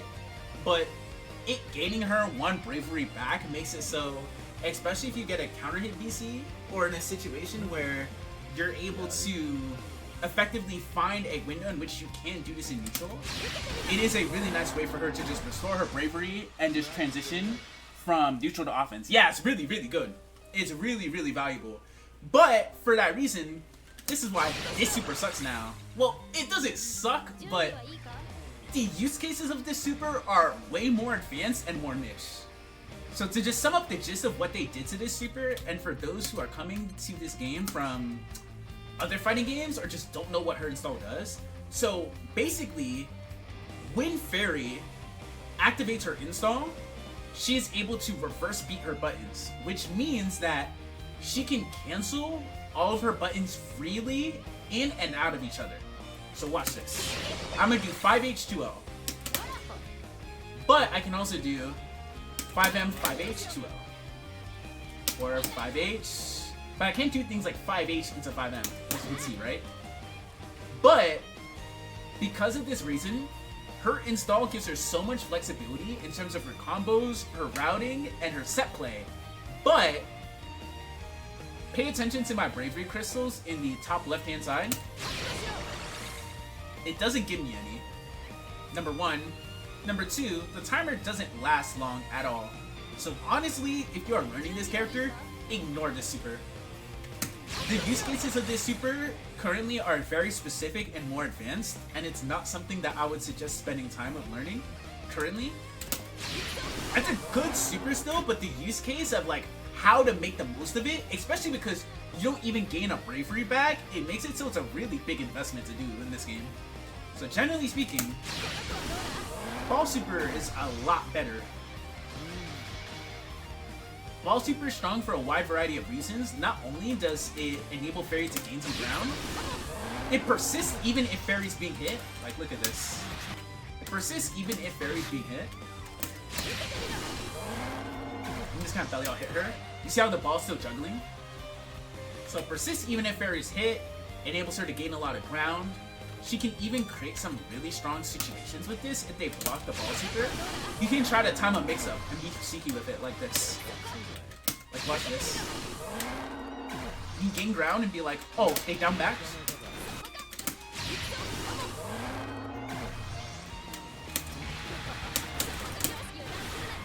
Or, you know, if they block high, right? That's what makes her Ball Super really scary. She can use it to try to set up scenarios in which not only can she gain ground, but you kind of have this looming threat of, oh my god, what if she gets close enough to me to mix me up? Because that's something that she can do. So that's why it's a very, very good super, and usually what people will do, right? They'll usually run away when this happens, which is strong for Ferry because she's its owner. She wants you full screen, so if you're just gonna back up, she's gonna be like, alright, let me just move forward. That's perfectly cool for me, right? So that's what's really, really strong about that super. Her SSBA, you only really see this as a combo ender. That's all it's really used for. You can use it to punish certain things, but it's a bit more niche at punishing than her ults. But like, that's not what that's like all there is to it. I would say like it's SSBA. It's SSBA. It's not like too special, considering how good her ults are in this game and how she wants to spend her meter. It's not always going to be something that you're going to have access to of anything. And even if you have SSBA, sometimes getting ball super out might be more helpful, right? Based on the context. Another really important thing to note about ball super, because I actually want to cover ball super and her anti-airs.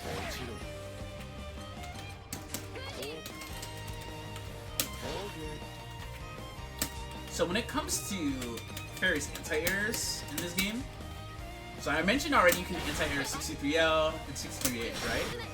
You can actually anti-air a ball super. What will usually happen is in this situation, you'll usually end up trading, but you'll still end up being able to combo or convert. So watch this. Like, it looks like Belial's gonna win, right? But Ferry's actually gonna win. I traded, but the super still came out. And I can still combo it. If they air block the super, then you still have to play like a bit of an RPS with them. But it's a very, very strong anti-air if they press a button.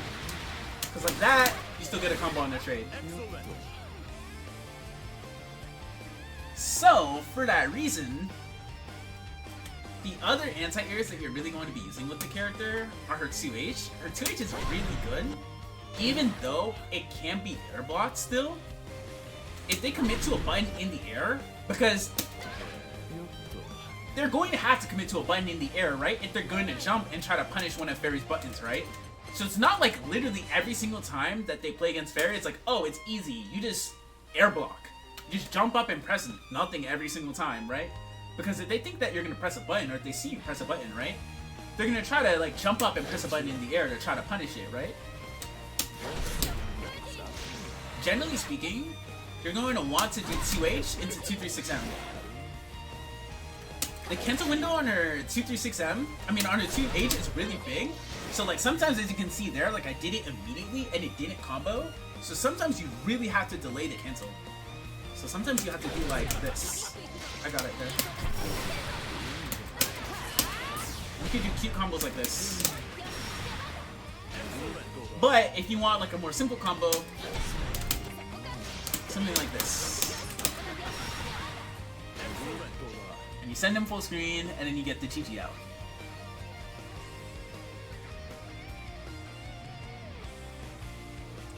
So, another anti-air that you're going to be using with the character is her close M, but her close M is honestly more niche. It's not going to be like, oh, I'm going to run at the opponent, and I'm always just going to hit close M, and I'm never going to press any other jump button. I mean, any other anti-air button, because based on the range that they jump from, right? As you can see, I'm getting the far M instead of her close M, which her close medium is this, right? I'm not getting the close M, I'm getting the far M. But I want the close M, right? Generally speaking, it's easier to use her close M when you're trying to, like, offensively approach opponents like this. Actually get behind, hello. Like, the hitbox on this is cracked, like, at the ranges it works from.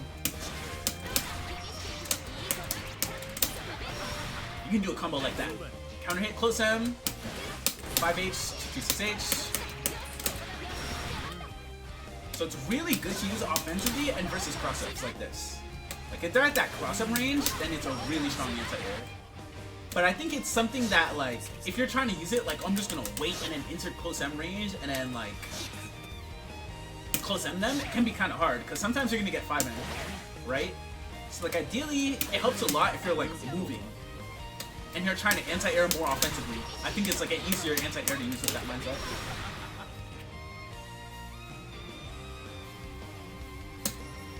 So now that we've covered that, right? Covered all our anti-airs, our buttons, SVA, SSVA, everything.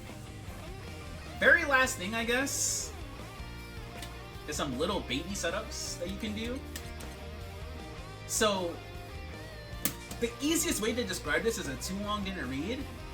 Generally speaking, you're going to do one of 3 setups, right? If you're in the corner, throw.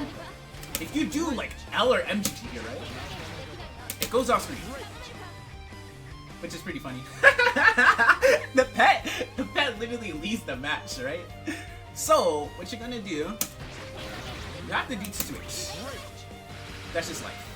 I timed that wrong, but it's plus. If you time it right. You can see that's plus, right? So yeah, the puppet says peace. So that is the main throw setup that you're gonna do in the corner. Mid-screen, you can usually do throw into an L or MGG, and you don't really get a mix-up from this outright, but it generally stops your opponent from like committing to trying to rush Ferry down, because the GG will like interrupt their attempt to like run at you, right, or bulldog you. So if you throw an LGG in that situation, at the very least you're still able to gain ground, which is really good, right? Now, in the case of her Oki outside of throw in the corner and throw mid-screen, right? Because you actually get a mix-up from the corner throw into the 2-2-H, but mid-screen, you don't get a mix-up off throw. What you can do, though, to get the mix-ups right, is, generally speaking with Ferry, you want to do this combo. 2-3-6-H, as we covered again, 4-H, you pull them in, and then we do close L, L, L, and we end with 2-1-4-U, the alt hula hoop. Then what we do here is we do this. We just run up, and then we throw it at GG, which is really good. And that is like how you get like setups for. Then from there, of course, there's a lot of options that you can do. For those who know next to nothing about Ferry, for example, a big part of why her mix-up is good at an extreme basic level, now that like I covered all like this option, right? Now I covered how you set it up. Her mix-up is strong because she has this, which is a 13 frame instant overhead. As you can see, right? Belial's card's blocking. Like, this is actually hitting overhead, right? So if we set the GG up, you can see there's an instant overhead that she can combo from, right?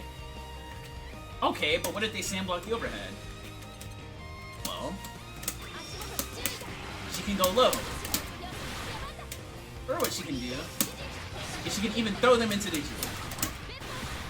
There's many variations and many options in terms of how she can set up the high-low throw, but that's like the gist of how the core GG mix-up works. In terms of mid-screen, you do 2-1-4-U, the alt hula hoop.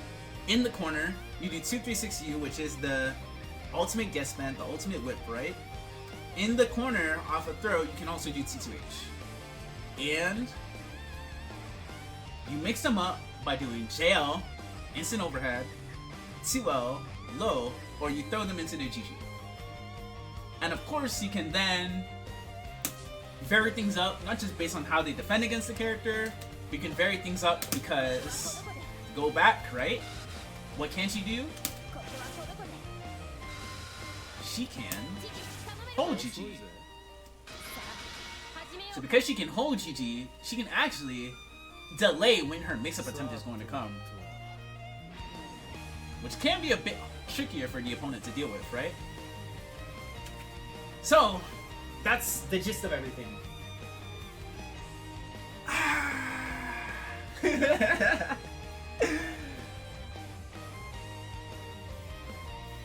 Okay, so if anyone has any questions, I'm more than down to answer them.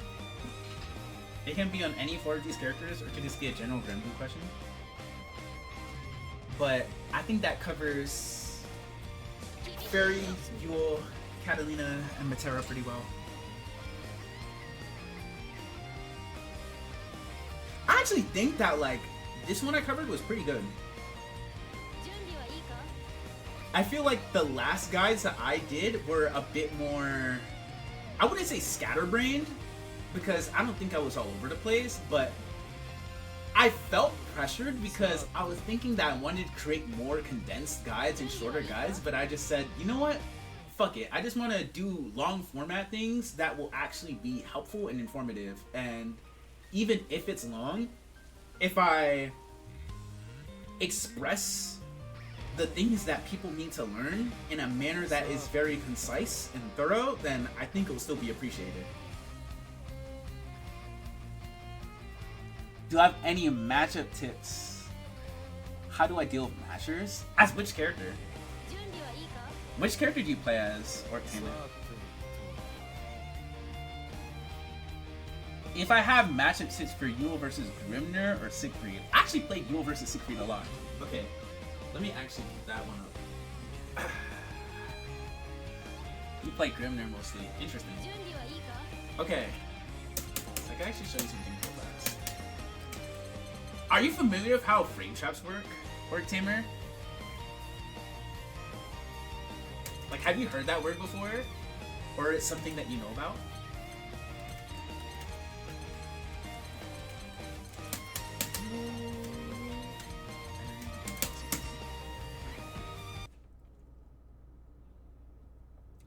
Grimner gives you the most grief between those two.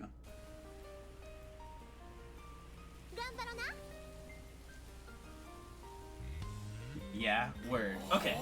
So, I guess I could just explain my thoughts on these matchups real quick, Fern, and then I'll help out our team real fast. Okay. So when it comes to Yuel versus Siegfried, right? I've actually personally played this matchup a good amount, and I studied the old VODs of, when I was learning Yuel, I studied the old VODs of Gamera playing her initially in Rising against Wind to just gain a better context of how I feel about not just playing Yuel in this game, but Yuel against Siegfried. I think it might be a matchup that she slightly loses, but I don't think it's super bad. So the main thing about Siegfried is he has things that are strong to have against Yuel, which is, for starters, right? Very far-reaching normals, because in the context of his 5H, right? This is a pretty difficult move for Yuel to deal with on paper, because the main thing about her the main problematic thing about her as a character is she struggles to whiff punish moves with really far mid-range reach. Because even if she clips the extended hurt box like this, she usually can't convert. Say if I whiff punish like this, everything I have at this range is usually uncombo. As you can see, right? So if you really want to, you can try to whip punish with 236U, either raw or from a button like that, like 5M. But personally, it's not something I do a huge amount in the matchup currently. What I mainly focus on doing though, is I think a really valuable thing to know about Siegfried 5H is this move has 17 frames of startup, right? So despite its long reach, it can be vulnerable to being counter-poked out of. So especially if you utilize Yuel 5M really well in the matchup, and threaten with like counter-poking it, or just like dash 5M, I think it becomes a bit harder for Siegfried to use the move. But in all honesty, when it comes to a character like Yuel, I think that you don't have to feel super pressured into poking at your opponent offensively and aggressively. And if Siegfried is poking at you like this, in all honesty, it's quite fine. It is quite fine for Yuel. The reason why I say is this. If Siegfried is poking at you, sure, he is able potentially to create an advantageous situation if he cancels into Fireball, right? But the main downside behind him threatening with this, if all he's doing is poking at you, he's not directly transitioning from neutral to offense. It's different if Siegfried is actually like 6xLing at you and brushing you down, right? So you want to try to bait and goad the Siegfried player as Yuel, even though she doesn't have as much effective range. You want to bait and goad the player into rushing you down. Because if Siegfried tries to commit to something more aggressively in mid-range, right? What then can happen? You 5M him. Then he's no longer pressing 5H anymore. So if the Siegfried player is swinging 5H at you a lot, and you're calmly playing around the move, that's perfectly fine. You want to think about how you can defensively use Yuel's buttons against characters who outrange you to make it hard for them to poke at you and pressure you. Like, sure, Siegfried can poke at Yuel, Percival can poke at Yuel, but you want to make it hard for them to rush you down. Why? Because if they rush you down, you want them to think, oh shoot, what if I run into 5M, right? You want them to feel as if they can't actually, like, pressure Yuel in that regard. And I think that's what really helps out a lot. If you play the matchup with that mindset. When it comes to dealing with his fireball though, it's just tough. Like, his fireball goes really high up, so granted, even though the start was on the slower side, and you can't interrupt him out of it, if he manages to actually get it out, you can't really super jump over easily as her.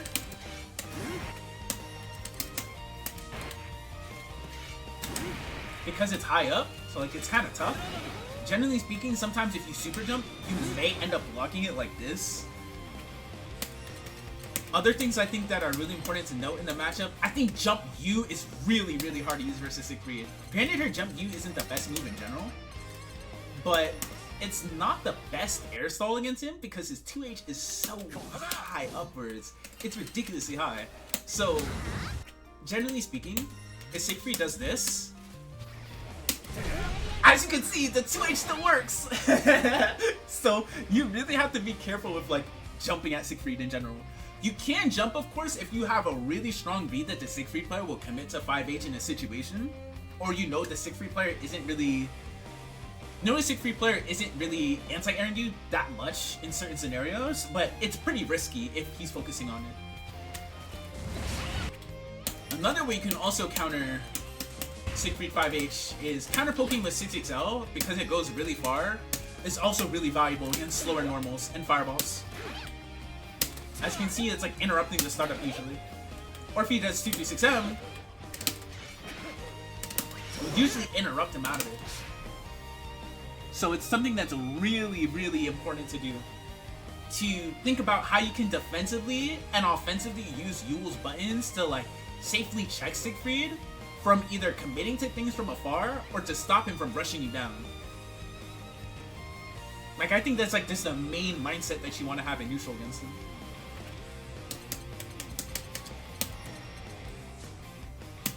So I can actually cover Grimner real quick, because Orc plays Grimner too.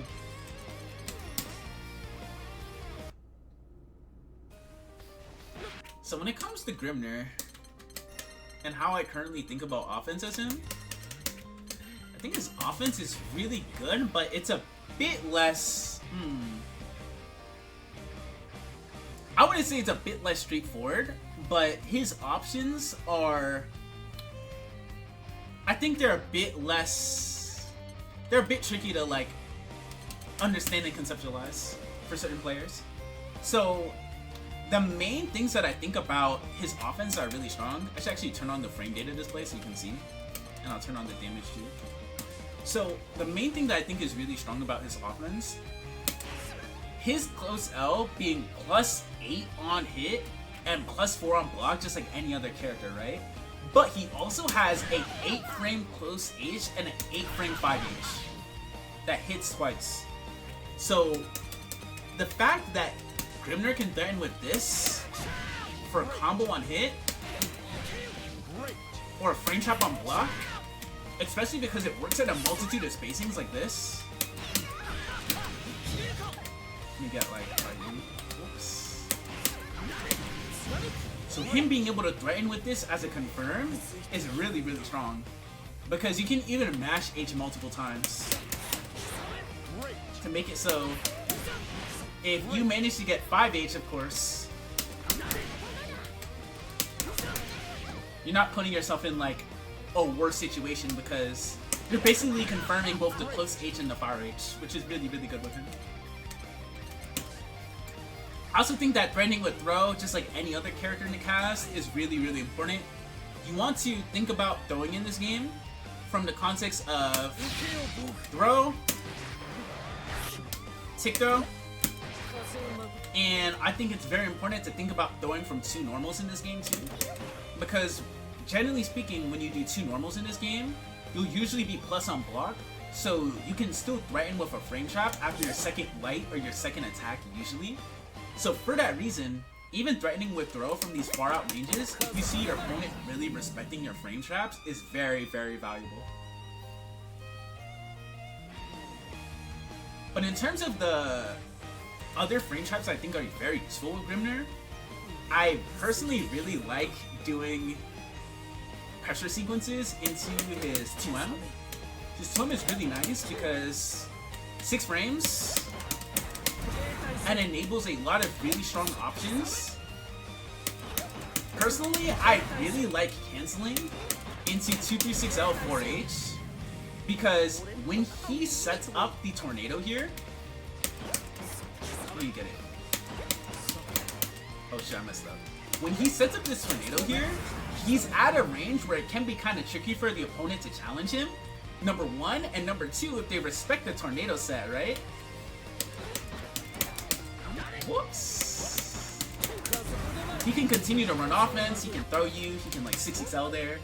So just being able to threaten with like space cancels into tornado is really strong for Grim there. Like this, I think is like one of the best things about his offense. He can effectively steal a lot of turns if he does this. It is really, really good. So it's something that you really want to get comfortable with utilizing as him.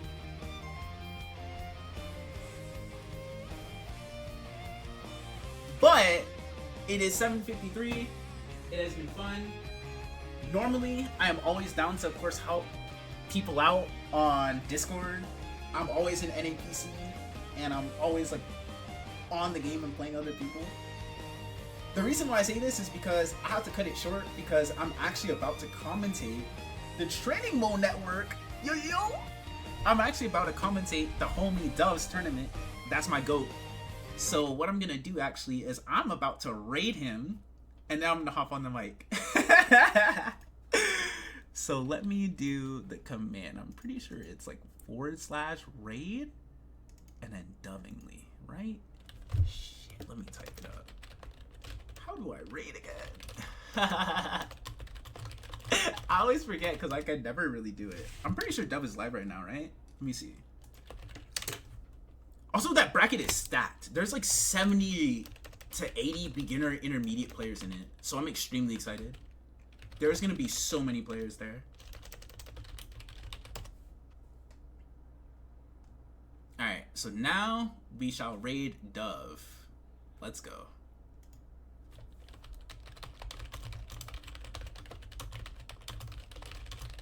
I'm just telling him that I'm raiding him first.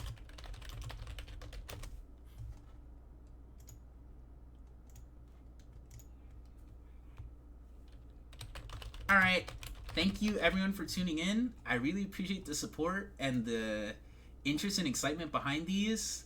I am, as always, going to upload the VODs for all of them. The VODs for this is going to be up by tomorrow. And I will, of course, share it in the community for anyone who, like, didn't catch the stream or wasn't able to, like, catch it late. Just like I have the other VOD on YouTube.